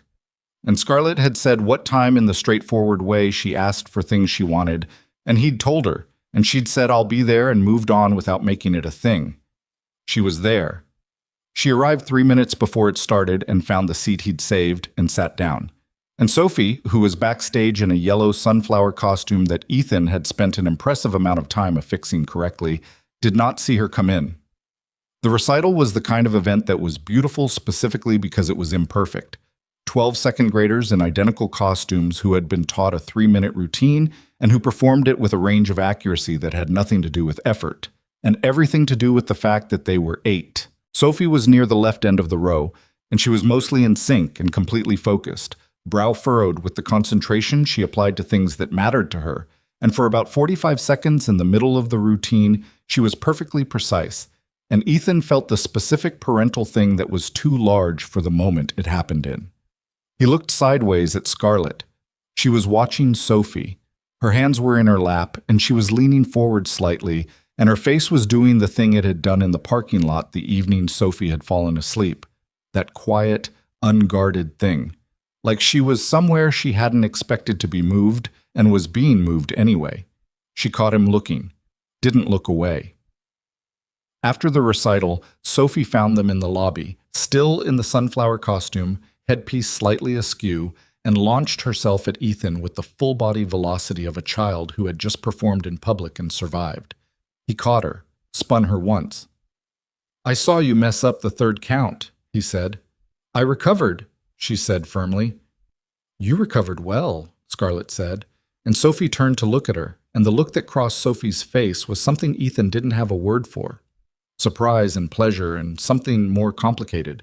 Some version of calculation that he suspected Sophie herself couldn't have named. You came, Sophie said. I said I would. Sophie looked at her for a moment. Then she looked at Ethan, then back at Scarlett. You can come to things, Sophie said, with the tone of someone issuing a verdict from a position of some authority. If you want. You don't have to ask. Ethan watched Scarlett receive that, the care with which she took it in. Thank you, Sophie, Scarlett said. The costume is itchy, Sophie announced, which was apparently all she had to say on the matter, and she grabbed Ethan's hand and started pulling him toward the exit, where she'd spotted a girl from her class. Ethan glanced back at Scarlett, who was standing in the school lobby amid the crowd of parents and programs and discarded sunflower headpieces. She looked like she'd been handed something she'd been careful not to want, and was now dealing with the problem of having it. He understood that feeling. He was living it. The harder part came in August, and it came from outside. He was at the shop on a Wednesday morning when a woman he didn't recognize walked in, and he registered her before she said anything. The press credentials around her neck, the particular focused look of someone who'd found what they came for. She was a reporter from a site he vaguely knew, the kind that covered business and wealth and the private lives of people who'd made the news for other reasons. "Mr. Brooks," she said, "I'm Alicia Donnell. I was hoping to ask you a few questions about your relationship with Scarlett Whitmore." He looked at her for a second. "There a car I can help you with?" he said. "Mr. Brooks, I think our readers would be very interested in—" "I do brake jobs, oil changes, and engine diagnostics," he said pleasantly. "If you've got car trouble, I'm your guy. Otherwise, I'm going to have to ask you to let me get back to work." She left a card. He put it in the trash. He called Scarlett that afternoon, not waiting for Wednesday. She picked up on the second ring. "I know," she said. "I'm sorry. Someone on my team, there was a sighting, I think, and it got to someone it shouldn't have. I should have warned you." "Warned me about what exactly?" "That this was coming." A pause. When I'm seen consistently with the same person, it becomes a story. I've managed to keep it quiet for longer than I expected, honestly." "How long do we have before it's actually a story?" "It might already be one." Her voice had the particular flatness of someone delivering something they'd rather not. "My publicist called this morning. There are at least 3 outlets working on something." Ethan sat on the stool by the service desk. Outside, Commerce Street went about its business, completely indifferent to the conversation happening inside Brooks Auto. "What does that mean? Practically?" "It means people will know. About you, about the shop, about Sophie." She stopped on Sophie's name, and he heard the weight she put on it. "I'm so sorry, Ethan. I should have prepared you for this better. I'm not—" He stopped, organized his thoughts. "I'm not worried about me. I'm worried about Sophie." "I know. She's 8. She doesn't need cameras." "I know," Scarlett said again, and the steadiness in her voice shifted, something more raw underneath it. "I've been trying to figure out how to manage it so it doesn't touch her. I have people who can—" "Scarlett." He said her name to slow her down, not to stop her. "Take a breath." A pause. "I'm scared," she said, and it came out plainly, without dress. "That this is the part where it stops being something simple, where the weight of my life lands on yours and you look at the math and it doesn't add up." "Did you decide that for me already?" "No, She exhaled. "No, I'm just telling you what I'm afraid of." He sat with that for a moment. The shop was quiet around him, the familiar smell, the tools on the wall in their specific order, the compressor in Bay 2 still making its noise that he kept meaning to address, all of it solid and ordinary and his. "I'm going to tell Sophie tonight," he said, "that things might get a little louder for a while. Before I tell her, I want to know one thing." "What?" Are you—" He searched for the word. "Are you in this, Scarlett? Not partly, not with a foot out the door. Actually in it." The silence on the line was about 4 seconds. He counted. "Yes," she said. "Okay," he said. "That's it?" "Okay." "That's it," he said. "We'll figure out the rest." He heard her exhale again, and this time it was different. Relief, maybe, or something adjacent to it. The release of a thing you've been carrying in your chest, waiting to find out if it's going to fall. He told Sophie that evening, at dinner, in as plain language as he could manage. That some people had figured out that Scarlett came to the shop sometimes, and that some of those people were reporters who wrote about what famous people did, and that there might be some people who wanted to take pictures or ask questions. Sophie processed this with a spoonful of macaroni halfway to her mouth. "Why do people care what she does?" Sophie said. "Because she's successful and people are curious." "That's kind of weird," Sophie said. "She's just a person." "I know." "She's a nice person," Sophie said, with the same simple declarative tone she'd used the first time she'd weighed in on Scarlett's character. "People should mind their own business." "They should," Ethan agreed, "but they probably won't." Sophie thought about this. "Is she going to stop coming around?" "No," Ethan said. I don't think so. Good. She resumed eating, apparently satisfied.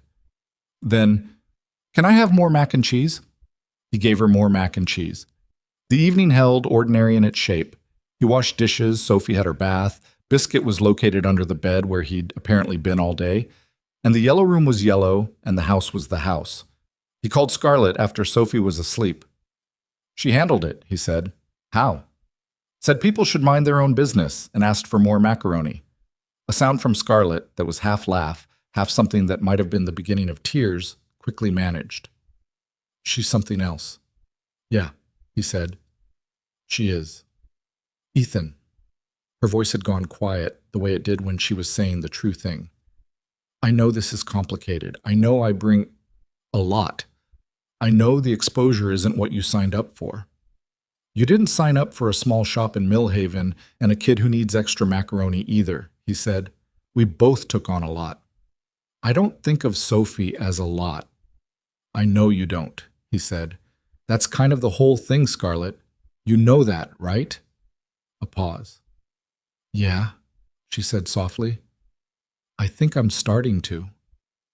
The first article ran on a Friday morning, a week later. He saw it because the woman from the diner down the street texted him a link with 3 question marks. And when he opened it, there was a photograph. Not of Sophie, they'd kept Sophie out of it, which he'd been told would be managed and had been, but of him and Scarlett walking back from the coffee place 2 doors down, not touching, just walking mid-conversation. He was in his work clothes. She was in whatever she'd been wearing that day. They looked like 2 people on a sidewalk who were talking. The headline managed to make that somehow significant. He read it once, put the phone down, went back to the transmission he was working on.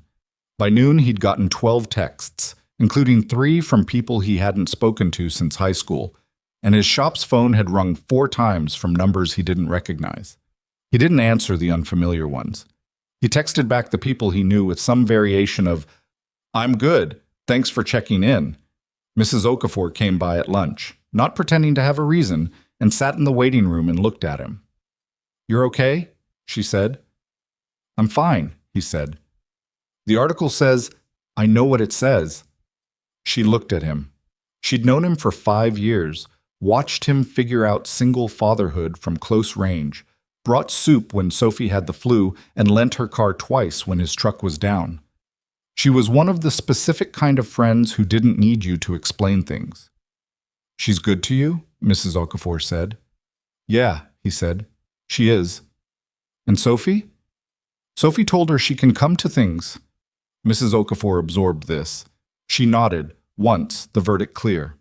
Good, she said, and she got up, patted his arm, and left. He worked through the afternoon. At 4:30, Scarlett's town car pulled onto the lot. Not the Bentley, not a car that needed work. Just the car. And Scarlett, who got out and walked to the bay where he was working and leaned against the doorframe. You saw it, she said. Yep. I'm sorry about the texts, the calls. It'll settle, he said. He looked up from the engine he was working on. Are you okay?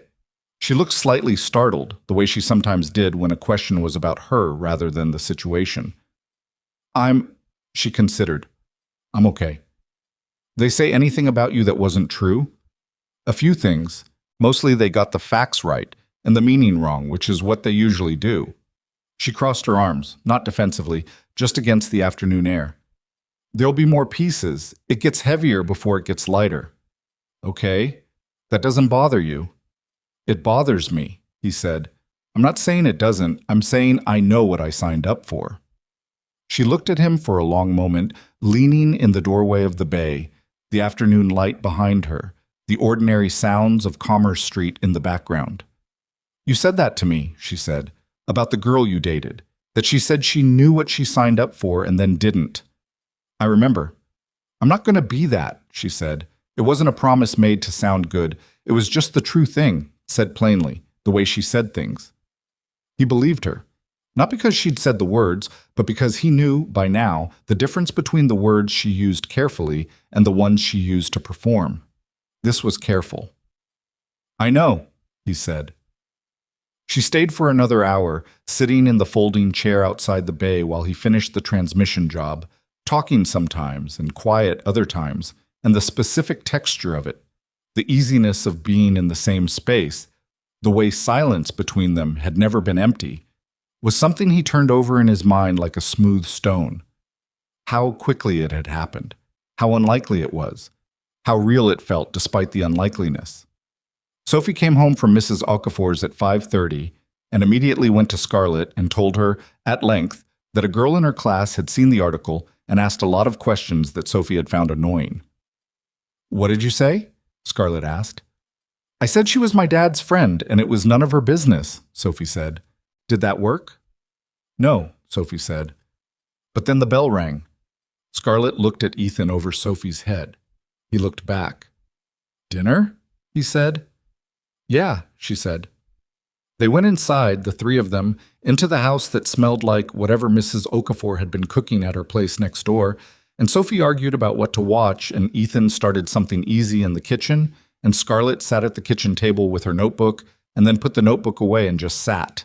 And the evening settled around all three of them the way evenings did. It wasn't smooth. Nothing about any of it was smooth.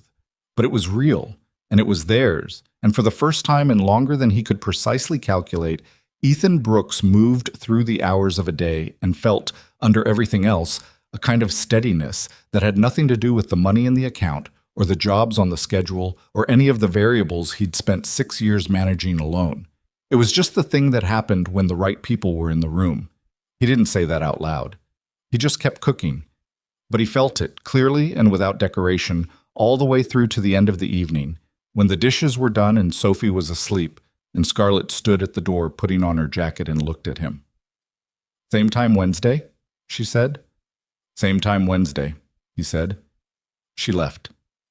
He stood at the door for a moment after her car pulled away, hand on the frame, the night air doing its late summer thing, warm and slightly heavy, smelling like cut grass and concrete still holding the day's heat. He thought, this is the shape of it. Not a grand resolution, not a declaration, just the shape of a life, rearranging itself around something new and finding room and holding. He closed the door and went to check on Sophie, and the yellow room was dark and warm, and everything in it was exactly as it should be. The second article was worse than the first. Not in the facts it got wrong, but there were fewer factual errors this time, which was almost more unsettling because it meant someone had done actual reporting. It was worse in the way it framed things. The headline called Scarlett's relationship with Ethan a mystery romance in quotation marks that managed to be both breathless and slightly mocking. And the piece spent 3 paragraphs on the unlikely pairing of a billionaire CEO and a small-town mechanic in a way that was technically neutral and somehow completely condescending about both of them. There was a photograph this time that Ethan didn't remember being taken. Him and Scarlett on the sidewalk outside the Italian place on Merchant Street from 2 months back, walking out after dinner, both of them mid-laugh about something he couldn't reconstruct. It was a good photograph. He hated it on principle.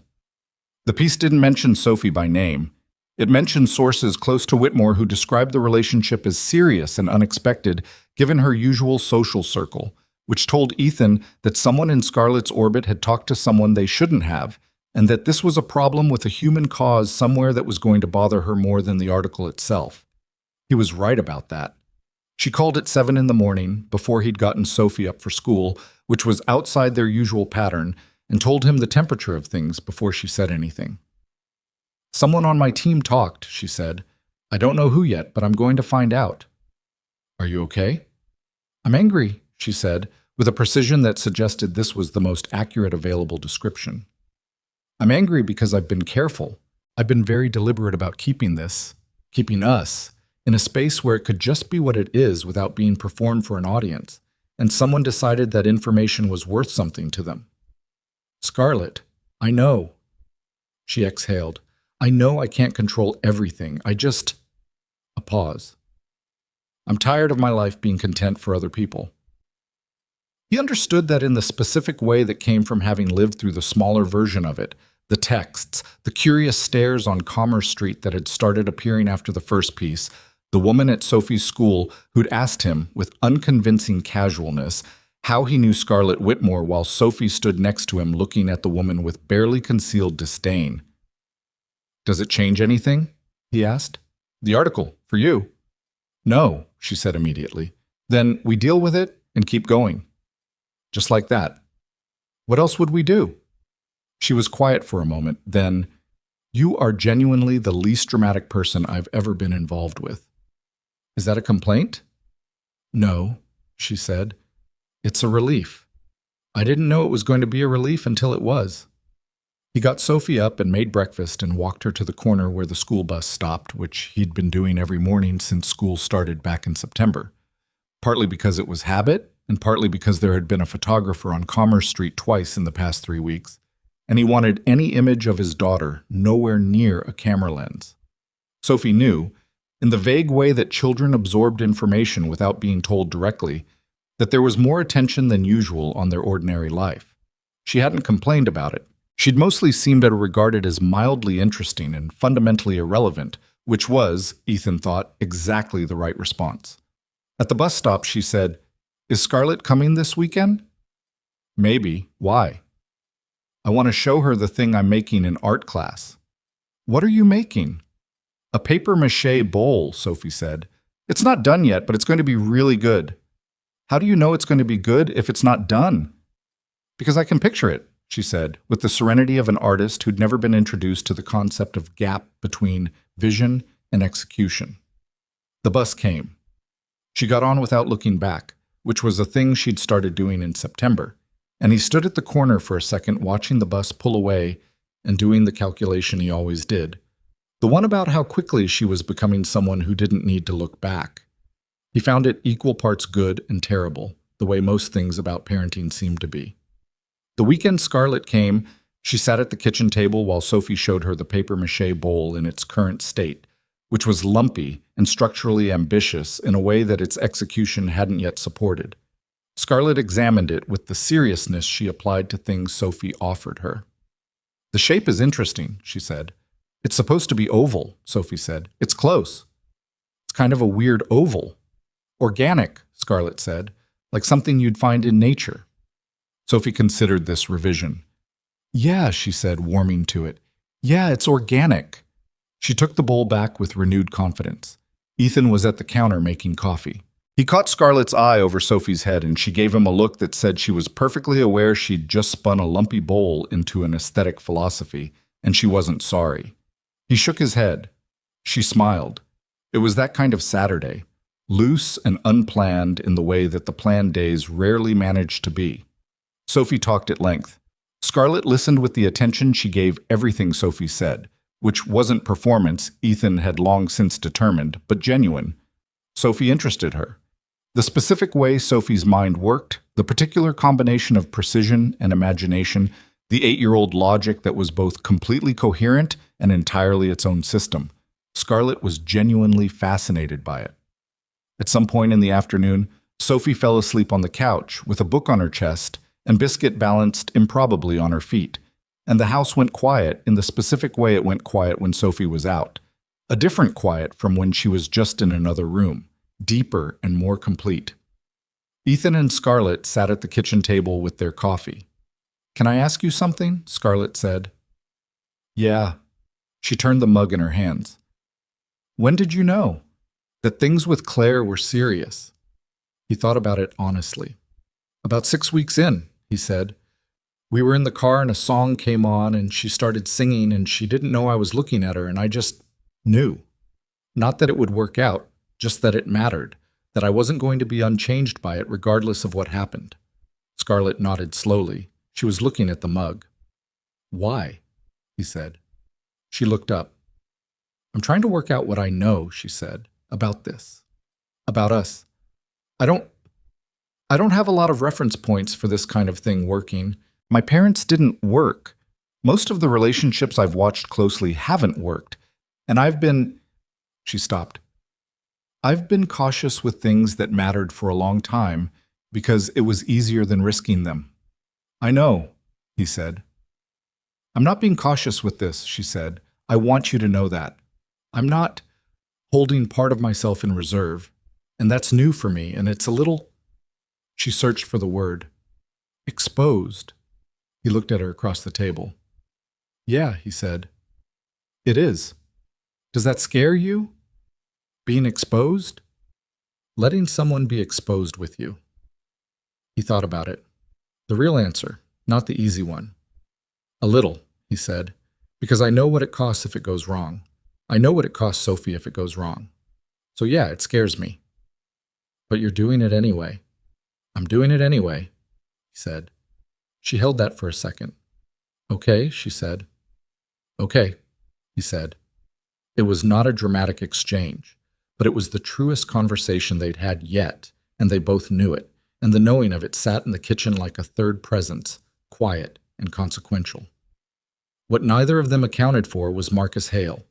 Ethan didn't know who Marcus Hale was until the Thursday evening in October when Scarlett called from the city at 9:15 with the specific vocal quality that she only had when something had happened and she was deciding how to tell him.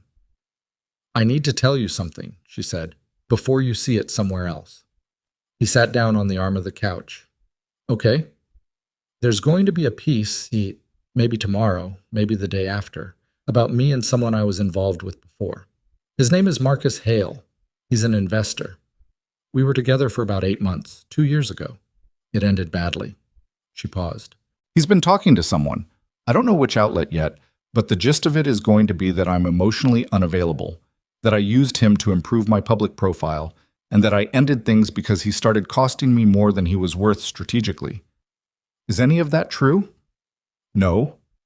The word was flat and immediate.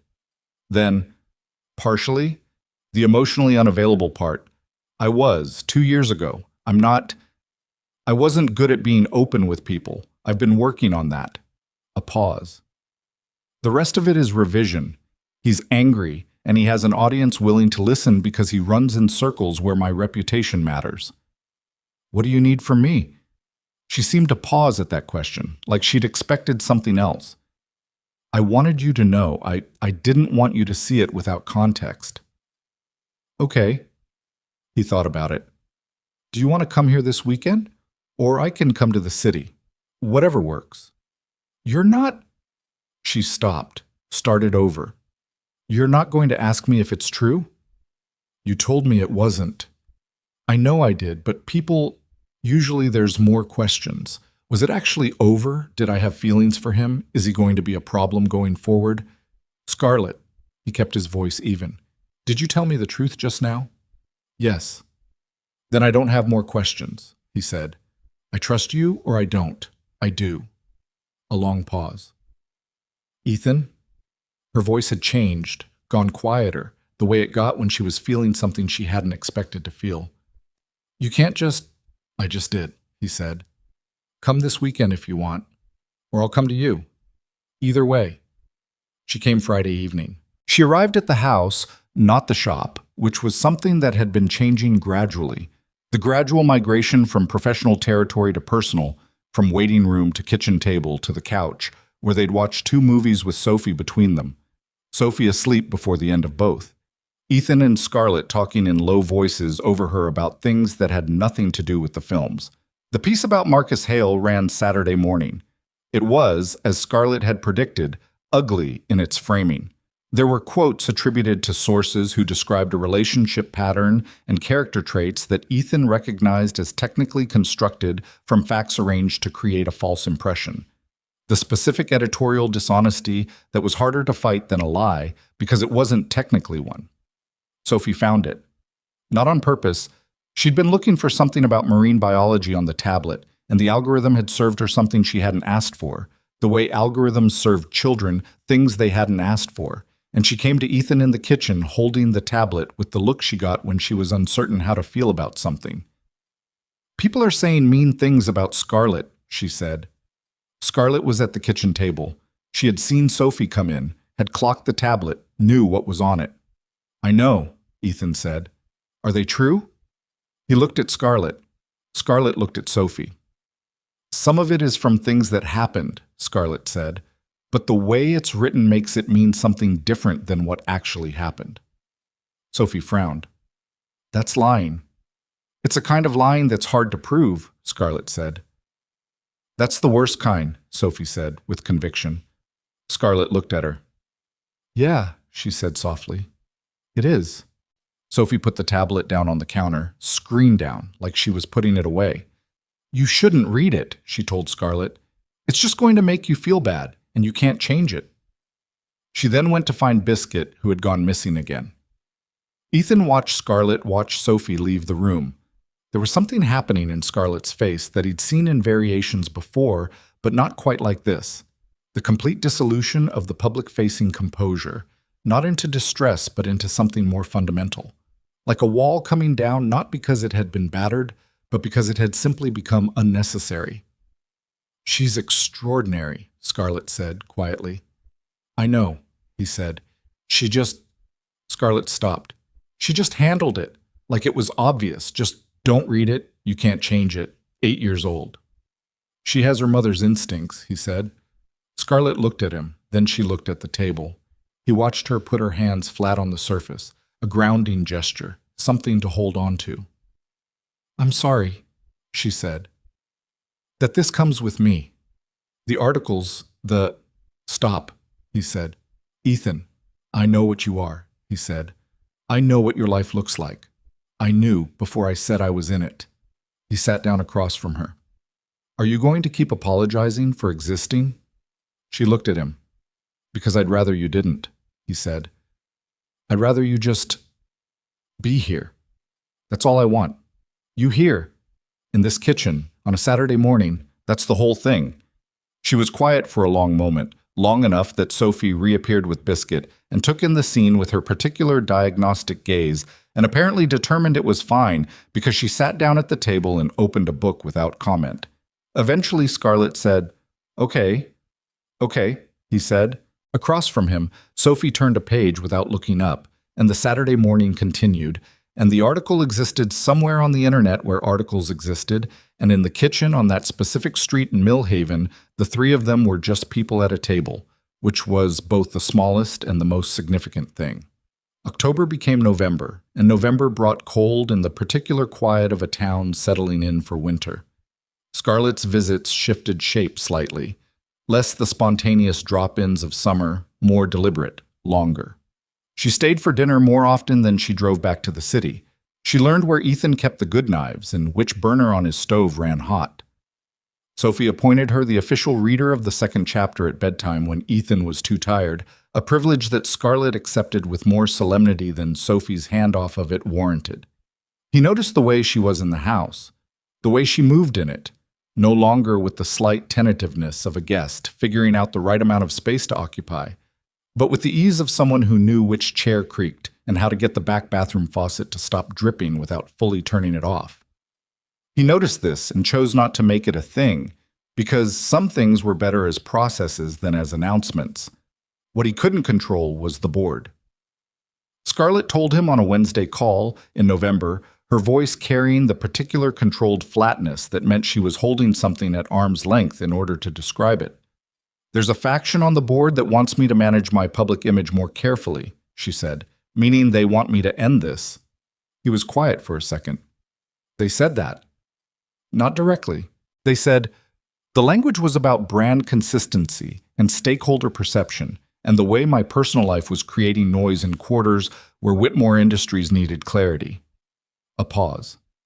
Which means end it. What did you say? I haven't said anything yet, she said. The meeting was today. He heard her exhale. I'm telling you first. What are you going to say to them? I know what I'm going to say, she said. I want to know how you're doing with this. Me?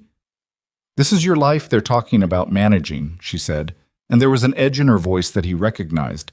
Not anger at him, anger adjacent to him, at something she was being asked to do that she had no intention of doing. You and Sophie. I want to know how you're sitting with the fact that there are people in a room deciding you're a liability. He thought about it honestly, the way the question deserved. Annoyed, he said finally, but not surprised, and not... He paused. Not going anywhere because some board of directors finds me inconvenient.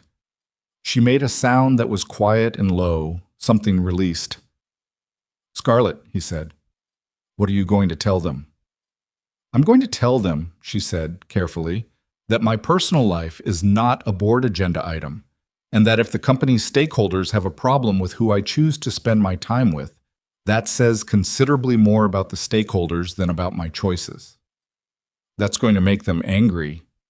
I know. Are you okay with that? I've been managing angry board members for 7 years, she said. I'm extremely okay with that. He believed her. The board meeting happened the following Monday. He didn't ask for a detailed account, and she didn't give one, but she called Monday evening and said, "It's handled," in the tone of someone who'd handled it the way she'd intended, not without cost, but without compromise. "Anyone resign?" He asked. "One person threatened to. Did they follow through?" "Not yet," she said. "They won't." "How do you know?" "Because their options for the next position are limited, and they know I know that," she said, without particular satisfaction. "Just a fact." He laughed, which surprised them both. "What?" she said. "Nothing," he said. "You're just—" He didn't finish it. "What?" "Formidable," he said, "when you decide something." A pause. "Is that—" "It's a compliment," he said. "It's definitely a compliment."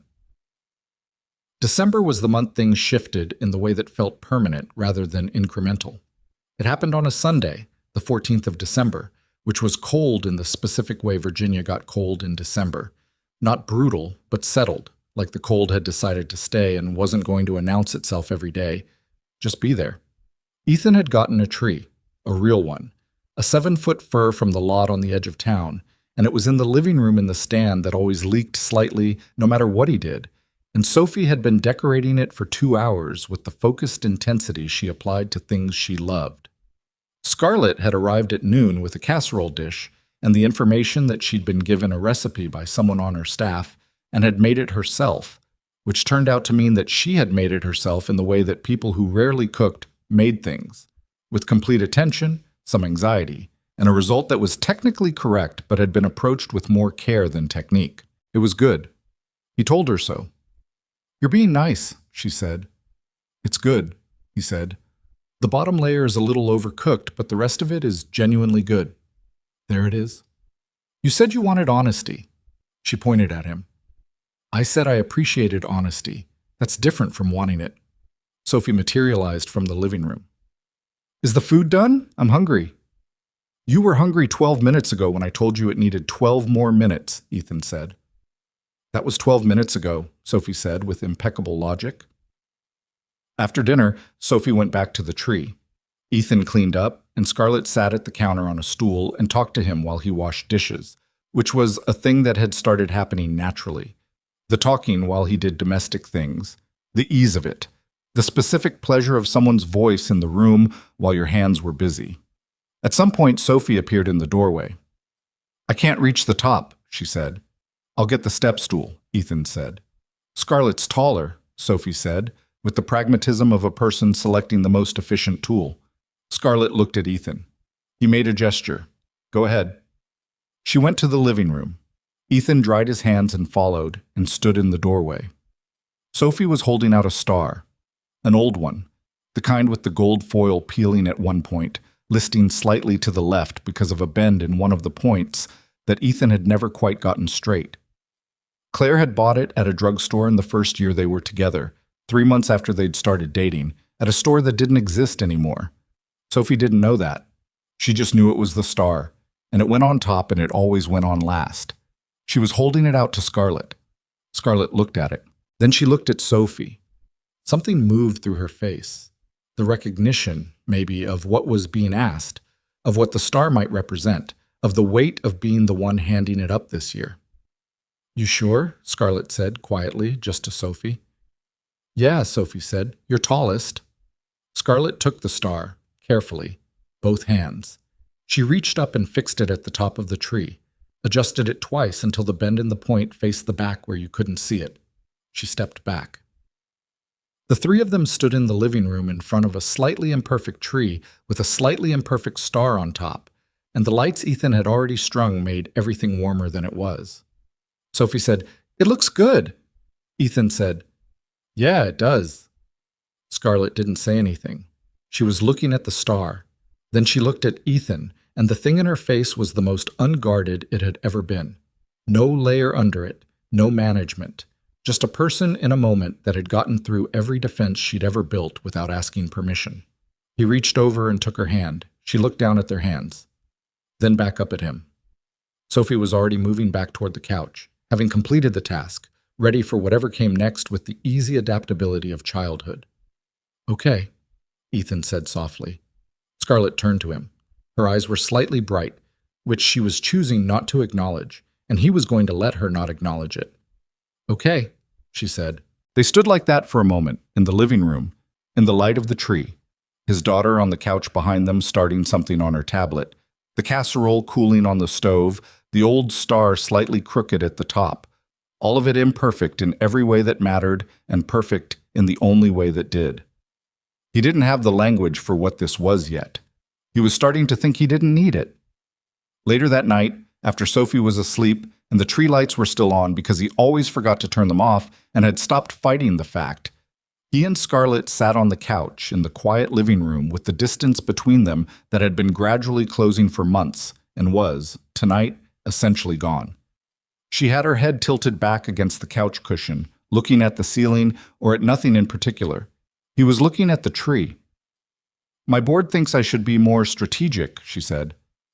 "About what?" "About this." She didn't gesture, didn't need to. "What do you think?" She was quiet for a moment. "I think strategy is what you use when you don't know what you want," she said. "And I know what I want." He looked at her. "Yeah?"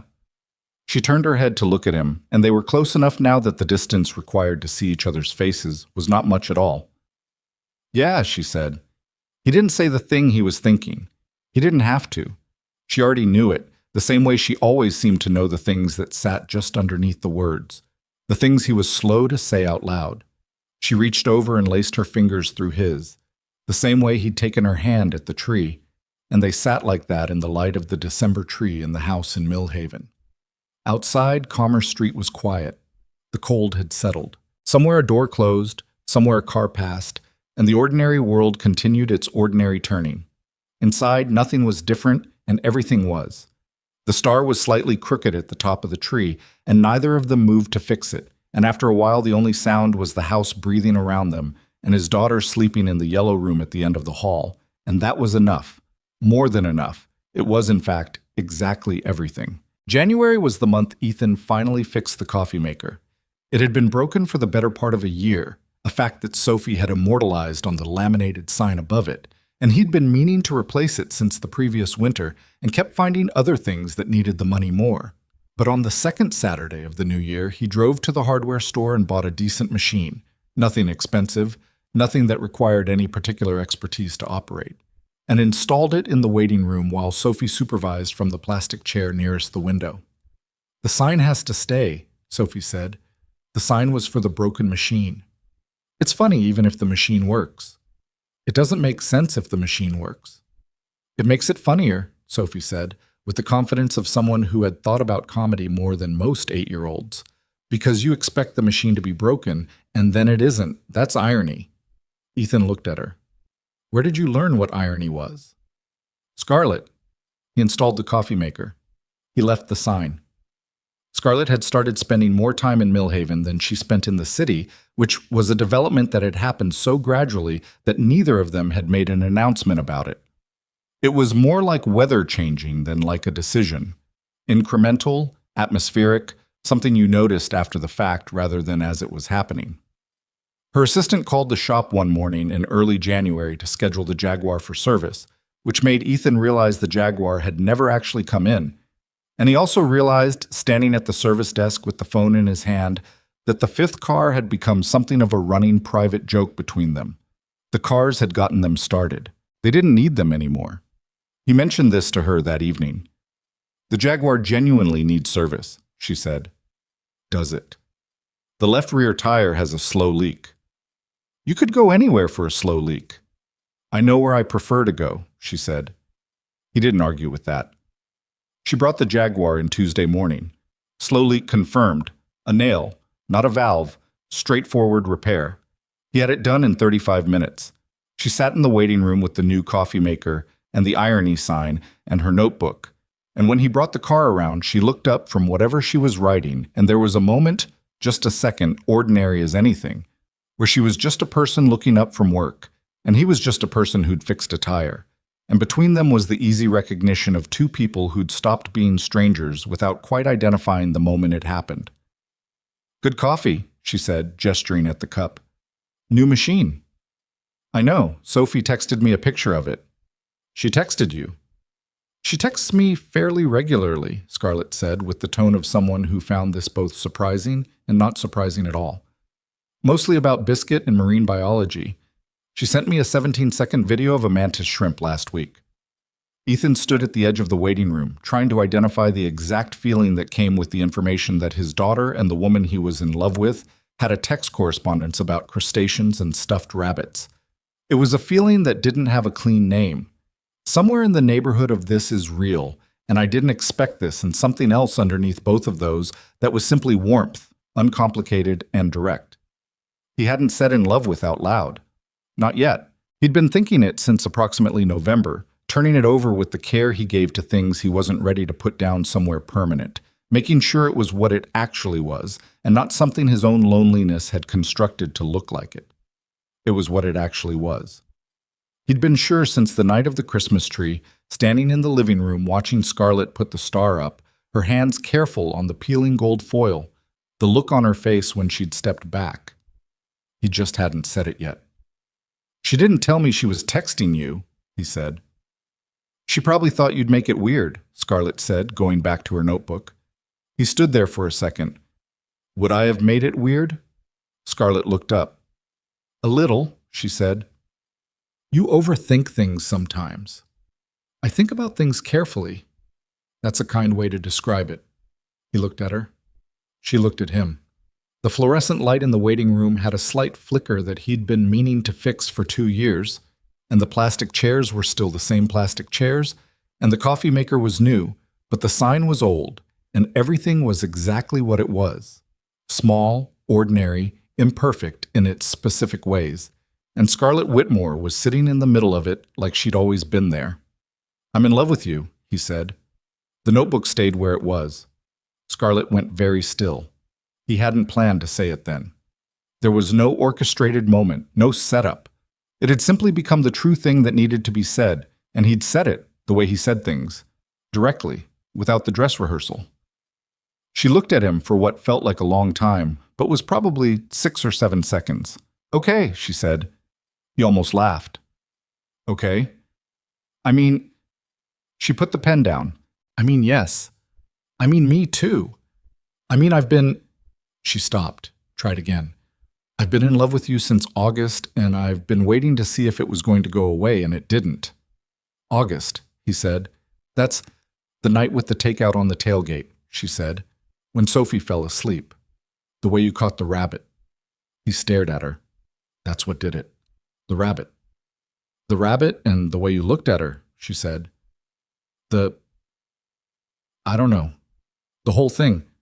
She picked the pen back up, then put it down again, fidgeting slightly, which he recognized as what Scarlett did when she was feeling something she hadn't fully armored herself against. "You looked at her like she was the most important thing in the world that had ever happened to you, and you were also just her dad. And it was just a Tuesday. And I thought..." She stopped. "What?" "I thought that's what it's supposed to look like," she said. "I'd never seen it up close before. Someone just loving somebody without it being about anything." The waiting room was quiet. Outside, Commerce Street did its usual thing. The coffee maker on the counter did a small settling sound, the kind new machines did. "I should have said it in August," he said. "You weren't ready in August." "Were you?" "No," she said honestly, "but I would have appreciated the company in being not ready." He crossed the waiting room, which took approximately 4 steps given its size, and she looked up at him from the plastic chair, and he took her face in both hands and kissed her. And it was not a perfect movie kiss. It was the kind of kiss that happened when two people who'd been moving toward each other for 8 months finally ran out of the distance between them. Slightly off-center at first, then finding it, his hands not quite steady. When they pulled back, she was looking at him with an expression he'd never seen on her before and recognized immediately anyway. "Finally," she said. I'm a careful person, he said. You're a slow person, she said. There's a difference. Sophie said that too, about the irony sign. Sophie and I are frequently aligned, she said. He sat down on the chair next to her, and they sat in the small waiting room of Brooks Auto on a Tuesday morning in January, and neither of them said anything for a while, and it was the best kind of nothing. The interview request came in February. It came through Scarlett's publicist, a nationally broadcast morning program, one of the major ones, the kind that got viewed in real numbers. The premise was straightforward.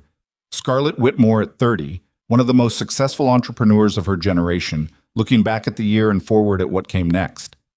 Standard territory. She'd done versions of it before. What was different was that the producer had specifically requested in the preliminary email that Scarlett forwarded to Ethan with no comment except thoughts, that the interview touch on her personal life. On the story that had captured public attention, their words, over the past several months. He read it twice. You don't have to do this, he said. They were on the phone. She'd sent the email an hour before and then waited, which told him she'd already thought about it from multiple angles. I know I don't have to, she said. Then why are you considering it? A pause. Because right now the story is whoever wants it to be, she said. The articles about Marcus, the board speculation, the pieces about the unlikely romance and what it means for my brand. All of it is other people's version of something that belongs to us. She paused again. I want to say one true thing, on the record, in my own words, and then I want it to be done. What's the one true thing? He heard her breathe. That the best decision I made this year wasn't a business decision, she said, and that, whatever people think about the math of it, the practical math, the optics math, I don't care. I stopped at a repair shop in Millhaven because the car needed it, and I kept going back because I needed to. He was quiet for a moment. That's more than one thing, he said. It's one idea with multiple components, she said. Are you going to mention Sophie? No, not by name, not directly. Her voice was careful on this. She's not mine to discuss in public. Okay, he said. Are you okay with this? With me doing it? He thought about it honestly. Not about himself. He'd processed his own feelings about public exposure over the last several months and had arrived somewhere that wasn't comfortable exactly, but was workable, the way a lot of true things were workable without being comfortable. He thought about Sophie, about what Sophie might encounter at school from the girl who'd asked annoying questions, from the particular cruelty that children were capable of when they had material handed to them. He thought about Sophie saying people should mind their own business while turning the tablet screen down. He thought about Sophie appointing Scarlett to read the second chapter at bedtime. He thought about Sophie texting Scarlett videos of mantis shrimp. Do it, he said. Say your true thing. She did the interview on a Wednesday in late February in a studio in the city, and Ethan watched it from the shop because the live broadcast fell during his lunch break, and he sat on the stool by the service desk with his phone propped against the computer monitor and ate half a sandwich while it aired. She was in a dark blue dress, composed and present, the version of herself that the world mostly knew. The CEO, the public person, the one who moved through rooms with the kind of authority that other people made space for. The interviewer was good, professional, pushed in the places that were designed to produce something worth airing. About 15 minutes in, she asked the question the whole segment had been building toward. There's been a lot of discussion this year about your personal life, the interviewer said, about a relationship that people have found, and I'll use the media's word here, surprising. Scarlett's expression didn't change. I'm aware. Do you want to address that? I want to say one thing about it, Scarlett said, and then I'd rather move on. Go ahead. She looked at the camera, not at the interviewer, at the camera, which was a specific choice that Ethan noticed. She was talking to the audience directly, cutting out the mediation. A year ago, I was stranded on a road in the rain, she said, and someone stopped. He didn't know who I was. He didn't ask what was in it for him. He fixed the car, told me to drive safe, and walk back to his truck. She paused. I've made a lot of investments in my career. I've built things I'm proud of. But the most significant thing I did this year was go back to that repair shop. Not because I needed the car serviced, Because I wanted to see him again. The interviewer nodded slowly. And the rest of it? The public attention, the commentary. People are welcome to their opinions, Scarlett said. I have work I'm proud of and a life I'm choosing. Both of those things are mine. She looked back at the interviewer. I'm good with that math. Ethan put the phone down. He sat in the shop for a moment.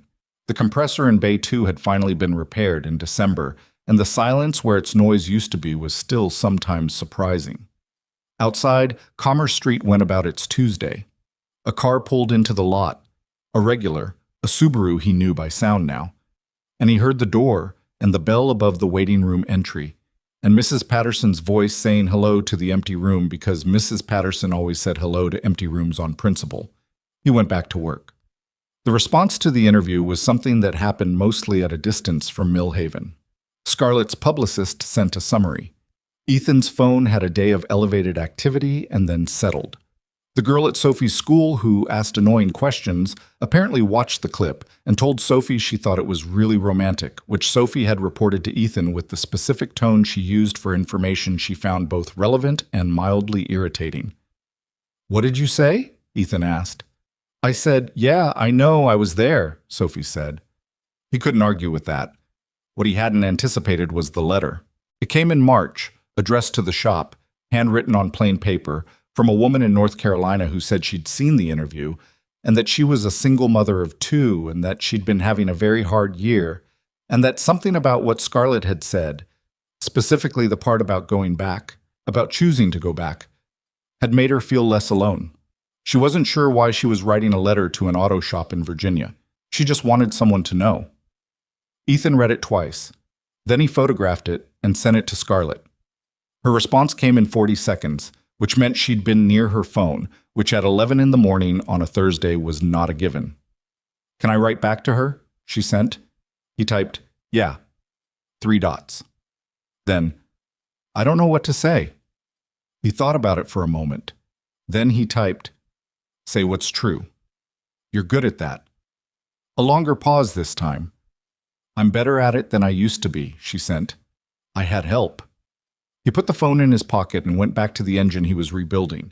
And outside the window, Millhaven was bare and cold, in the specific way it was bare and cold in March. The trees not yet decided, the sky not yet committed, everything in the suspension between what it had been and what it was going to be. He thought about that woman in North Carolina, writing a letter to an auto shop. He thought about how far a thing could travel from where it started, and how you almost never knew, when you were starting it, how far it would go. He thought about a rainy road and a dead battery cable and a woman in a soaked business suit and the specific decision to pull over, which had not felt like a life-altering decision, because life-altering decisions almost never did in the moment. They felt like pulling over, like taking out the toolbox, like just doing the thing in front of you because it was the right thing to do, and your father had told you a long time ago that it stayed with you if you didn't. He thought his father was right about that, right about a lot of things, as it turned out. The proposal, if you could call it that, which Ethan later thought was generous to how it actually happened, was not planned. This needed to be said clearly because Sophie's version of events, which became the official version in her telling, was that Ethan had planned it and that the planning had been elaborate, which was not accurate. What actually happened was a Saturday in April, the weather finally breaking into something warm, the back door of the house open to let the first real spring air through, Sophie in the yard attempting to teach a neighborhood cat named Gerald something, Gerald being largely uninterested in the lesson. Scarlett was at the kitchen table. She'd been working, her laptop open, her phone face up for the calls that came in even on Saturdays.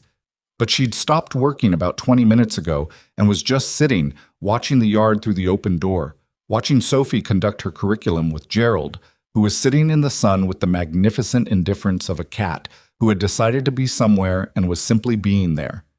She looked like she was home, not performing comfort, not making herself fit.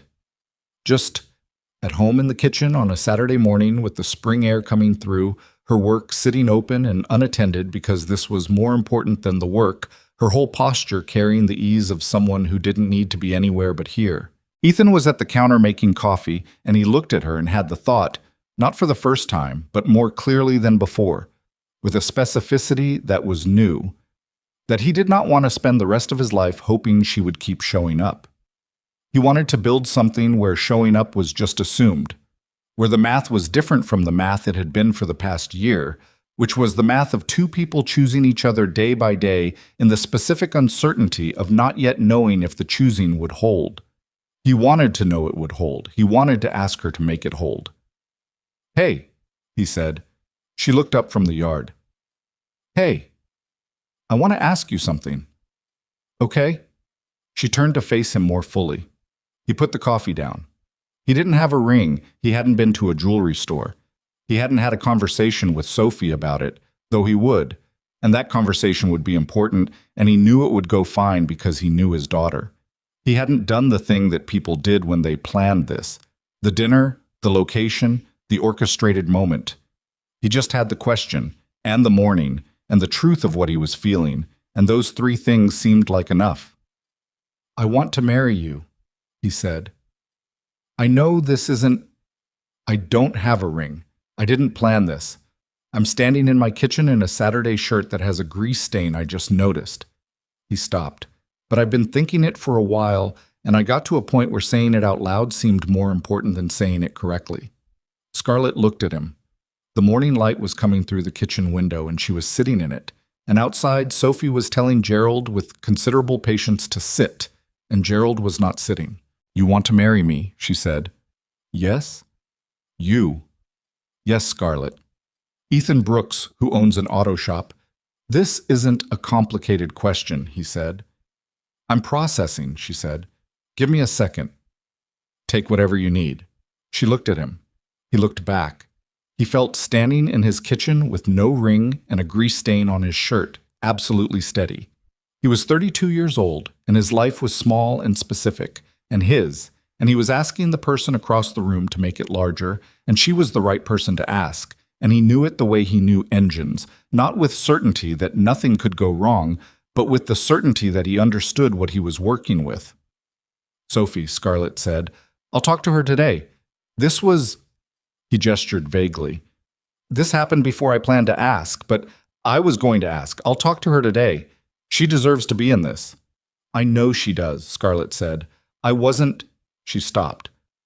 "I wanted to say her name because she's part of the answer. She looked at the yard where Sophie had apparently given up on Gerald and was now lying in the grass looking at the sky with the boneless ease of childhood. "She came with you. She's not a complication or a consideration I've been working around. She's part of why I'm going to say yes." He let that land, the fullness of it. "You're going to say yes," he said. "I just said yes," she said. "Didn't you hear me say yes? You said you were going to." "That's yes, Ethan." He came around the counter and she stood up from the chair, and he pulled her into him and she put her face against his shoulder, and they stood in the kitchen like that while outside Gerald finally, improbably, sat, possibly because Sophie had stopped asking, and Sophie made a triumphant sound that they could hear through the open door. He told Sophie that afternoon, just the two of them, sitting on the back step in the sun. He was direct, the way he was always direct with her, because Sophie didn't tolerate the cushioned version and didn't need it. He said he wanted to marry Scarlett. He said he wanted to know what Sophie thought about that. Sophie was quiet for a moment, which was unusual enough that he paid specific attention to it. Then she said, "Is she going to be my mom?" He'd thought about how to answer this. He'd thought about it for a while, actually, in the months since things had become what they'd become, knowing at some level that this question was coming. "Scarlett is Scarlett," he said. "She's not going to be your mom the way Claire was your mom, because that's Claire's and nobody's taking it. But she loves you. She's here. She's not going anywhere." He paused. "What she is to you. You kind of get to figure that out. There's no requirement." Sophie looked at the yard for a moment. Gerald had left. The yard was just the yard. "She comes to things," Sophie said. "She does. She reads the second chapter." "She does. She said my bowl was organic." "She did?" Sophie picked at the edge of the step. "Can I still call her Scarlett?" "You can call her whatever feels right." "Okay." She appeared to reach the end of her processing. "Okay, then yeah." "Yeah?" "Yeah, you should marry her." She said it like the conclusion was obvious and he'd taken an unnecessarily scenic route to it. She makes you use your night voice in the daytime. He looked at her. 8 years old, sitting in the afternoon sun with grass stains on her jeans and a very direct sense of what mattered. Yeah, he said. She does. Sophie went back inside to find Biscuit. He sat on the step for another minute. He thought about Claire. He did this without guilt now, which had taken time. He thought she would have had a lot to say about all of it, about Scarlett, about the year, about him finally getting out of his own way. He thought she would have liked Scarlett's directness and been fascinated by her and probably argued with her about something within the first hour. He thought she would have approved, in the way Claire approved of things, not as a gift, but as a verdict, rendered after consideration. He thought, I'm okay. And he was. Not in the flattened way that people said it when they meant the opposite. Actually okay. The grief was still there. It would always be there, tucked into the architecture of things. But it was no longer the loudest thing in the room. The loudest thing in the room was Sophie's voice and Scarlett's laugh, and the sound of a house that had stopped being silent in the ways that mattered. The ring happened 2 weeks later with Scarlett's input, which she provided with the decisive efficiency of a person who knew exactly what she liked and saw no point in pretending otherwise. They went together to a small jeweler in the city, not a grand occasion, just a Saturday afternoon. And she pointed at what she wanted within 5 minutes, which was a simple thing, not large, not flashy, the kind of ring that looked like it belonged to a person rather than to a net worth. He bought it. She wore it home. Sophie examined it with her full attention when they got back. It's not big, she said. Sophie, Ethan said. I didn't say that was bad, Sophie said. Big ones look uncomfortable. Scarlett looked down at the ring on her hand. I think so too, she said. It's pretty, Sophie said with finality. Can we have pasta for dinner? They had pasta for dinner. The engagement became public the following Monday through a brief statement from Scarlett's publicist. 2 sentences, no photograph, no elaboration. The response was, by the standards of things Ethan had seen happen around Scarlett's name, relatively measured. Some enthusiastic, some skeptical.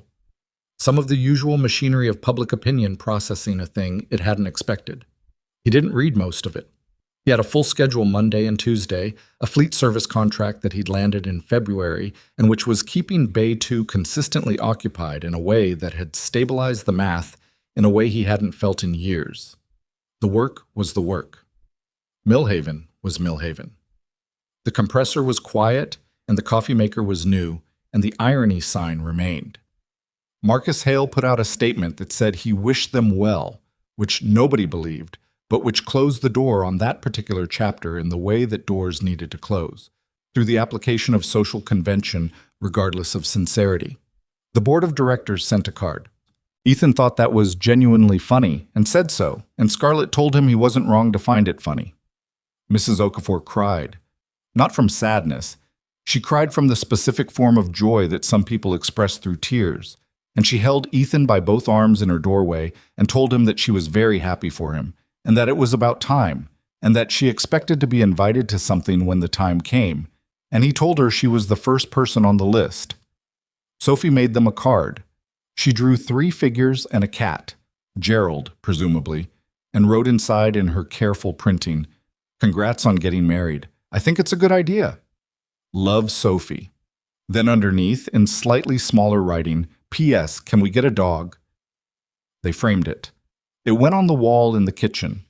They were married in September, the following year, which gave them time to do it without rushing and without performing. It was small. 30 people. A venue outside Millhaven that had a field and a barn and no pretension about itself. The kind of place that looked like something because it was something, not because it had been designed to look like it. Scarlett wore something simple. Ethan wore the dark blue shirt from 2 years ago, the one from his cousin's wedding, the one he'd worn the night they'd had dinner for the first time, which Scarlett knew and had mentioned when he'd held it up and said this one, and she'd said that one. Sophie was the flower girl, which she conducted with the focused professionalism she applied to things that mattered to her, scattering petals with the deliberate care of someone who had a specific vision for the distribution pattern. She wore yellow, Her choice. A yellow that was exactly the color of her room. Mrs. Okafor was in the front row and cried again. The ceremony was short. They'd both been clear about that. No extended readings, no long rituals. They said what they meant and meant what they said, and the whole of it was over in 18 minutes, which Ethan thought was exactly right. Afterward, at the reception in the barn, Sophie found him standing near the edge of the field in the September evening and tugged on his sleeve. "Dad." "Yeah." "Are you happy?" He looked at her. 8 years old last year, 9 now. Already a different person in the specific ways children became different people between 1 year and the next, while also being completely and continuously herself. He looked at her and then out at the field and then at Scarlett, who was across the barn talking to someone from her company, still in her dress, holding a glass of something sparkling, mid-sentence, about something that had made the person across from her laugh. She looked up, across the distance of the barn, and found him. The way she always seemed to find him, some calibration he'd stopped questioning. She smiled. The real one. The one that didn't do anything except be what it was. He looked back at Sophie. "Yeah," he said. "I really am." Sophie nodded, satisfied. "Good," she said. "Can we get a dog now?" "We've talked about the dog, Soph." "We've talked about it without resolving it," she said. "That's different." He looked at her. He looked at Scarlett, who had caught the tail end of this exchange from across the barn, and whose expression said she'd heard dog and had opinions. "Ask Scarlett," he said. Sophie's eyes lit up with the specific brightness of a child who understood she'd just been handed better leverage. She was off before he finished the sentence, threading through the reception guests toward Scarlett with the focused velocity of a person on a mission. He watched her go. He watched Scarlett look down at Sophie's upturned face, and he watched whatever Sophie said land, and he watched Scarlett look across the barn at him with an expression of deep betrayal, and he gave her the most innocent look he could manufacture, and she pressed her lips together against a smile she didn't quite succeed in suppressing. Sophie said something else. Scarlett looked down at her again. Something shifted in Scarlett's face, the thing it did around Sophie. That specific softening, the thing that had been there since the beginning, since the waiting room and the irony sign, and the first time Sophie had rendered a verdict and handed it to her like a gift. She nodded. Sophie threw both arms in the air. Across the barn, Ethan Brooks stood in the September evening at his own wedding reception and laughed, actual laughter, the kind that started in the chest and didn't ask permission, and the sound of it mixed with the sounds of the party and the field and the late Virginia summer giving its last good warmth, and none of it was perfect, and all of it was his. And that, as it turned out, was more than enough. There were things he'd learned in the year between a rainy road and this barn on this evening that he hadn't known before, or hadn't known clearly. He'd learned that the people who needed you most were rarely the ones who showed up with that written on them. He'd learned that choosing someone wasn't a moment. It was a series of smaller choices, made daily, made in the ordinary hours when nothing dramatic was happening, made in kitchens and waiting rooms and parking lots behind auto shops. He'd learned that being seen, really seen, by someone who had no particular reason to keep looking, was not the same as being loved, but it was the door love came through, and that you had to be willing to be found. You had to be willing to stand in the rain and fix the car and walk back to your truck without making it into anything, and trust that the things you did without an audience were still worth doing. He'd learned that children knew things, specifically that Sophie knew things, that her first assessment of a person was almost always correct, and he should have stopped second-guessing it after the first 3 times she was right. He'd learned that grief didn't end, but it changed, and that change wasn't a betrayal. That you could carry someone with you forward into things they'd never see, and they could still be part of it, not as an absence, but as a shape. The shape of what you'd learned from them, how to love without terms, how to be someone's person all the way, how to let the yellow room be yellow. He didn't think these things in sentences. He just knew them the way you knew things that had gotten into your bones. Not through thinking, but through living, through the accumulated weight of days that hadn't seemed significant while they were happening. What they were, all of them together, was a life. Not a perfect one, not a smooth one, not the life he'd planned at 24 when he'd borrowed the money and painted the sign above the bay doors with more confidence than capital, but his. Completely, messily, specifically his. Across the barn, Scarlett was now holding Sophie's hand, listening to something Sophie was explaining with considerable enthusiasm and significant hand gestures. And she had the look she got, the open one, the one with nothing behind it, the one that had taken 8 months to appear and now appeared whenever she wasn't managing herself. And in the September evening light of a barn in Virginia, she looked like a person who had found something she hadn't known she was looking for. He thought that was probably how it worked. You didn't find the important things by looking for them. You found them on a dark road in the rain when you'd stopped for someone else entirely, and they had a damaged cable connector, and you fixed it because your father told you it stayed with you if you didn't. And you walked back to your truck. And then everything after that was just the question of whether you were willing to stay. He'd been willing. So had she. And here they were, in a barn, in September, while Sophie negotiated for a dog. And the evening held all of it, the ordinary and the extraordinary woven through each other in the specific way they always were, indistinguishable when you looked closely, inseparable when you tried to take them apart. Here they were. It was enough. It was, in fact, everything.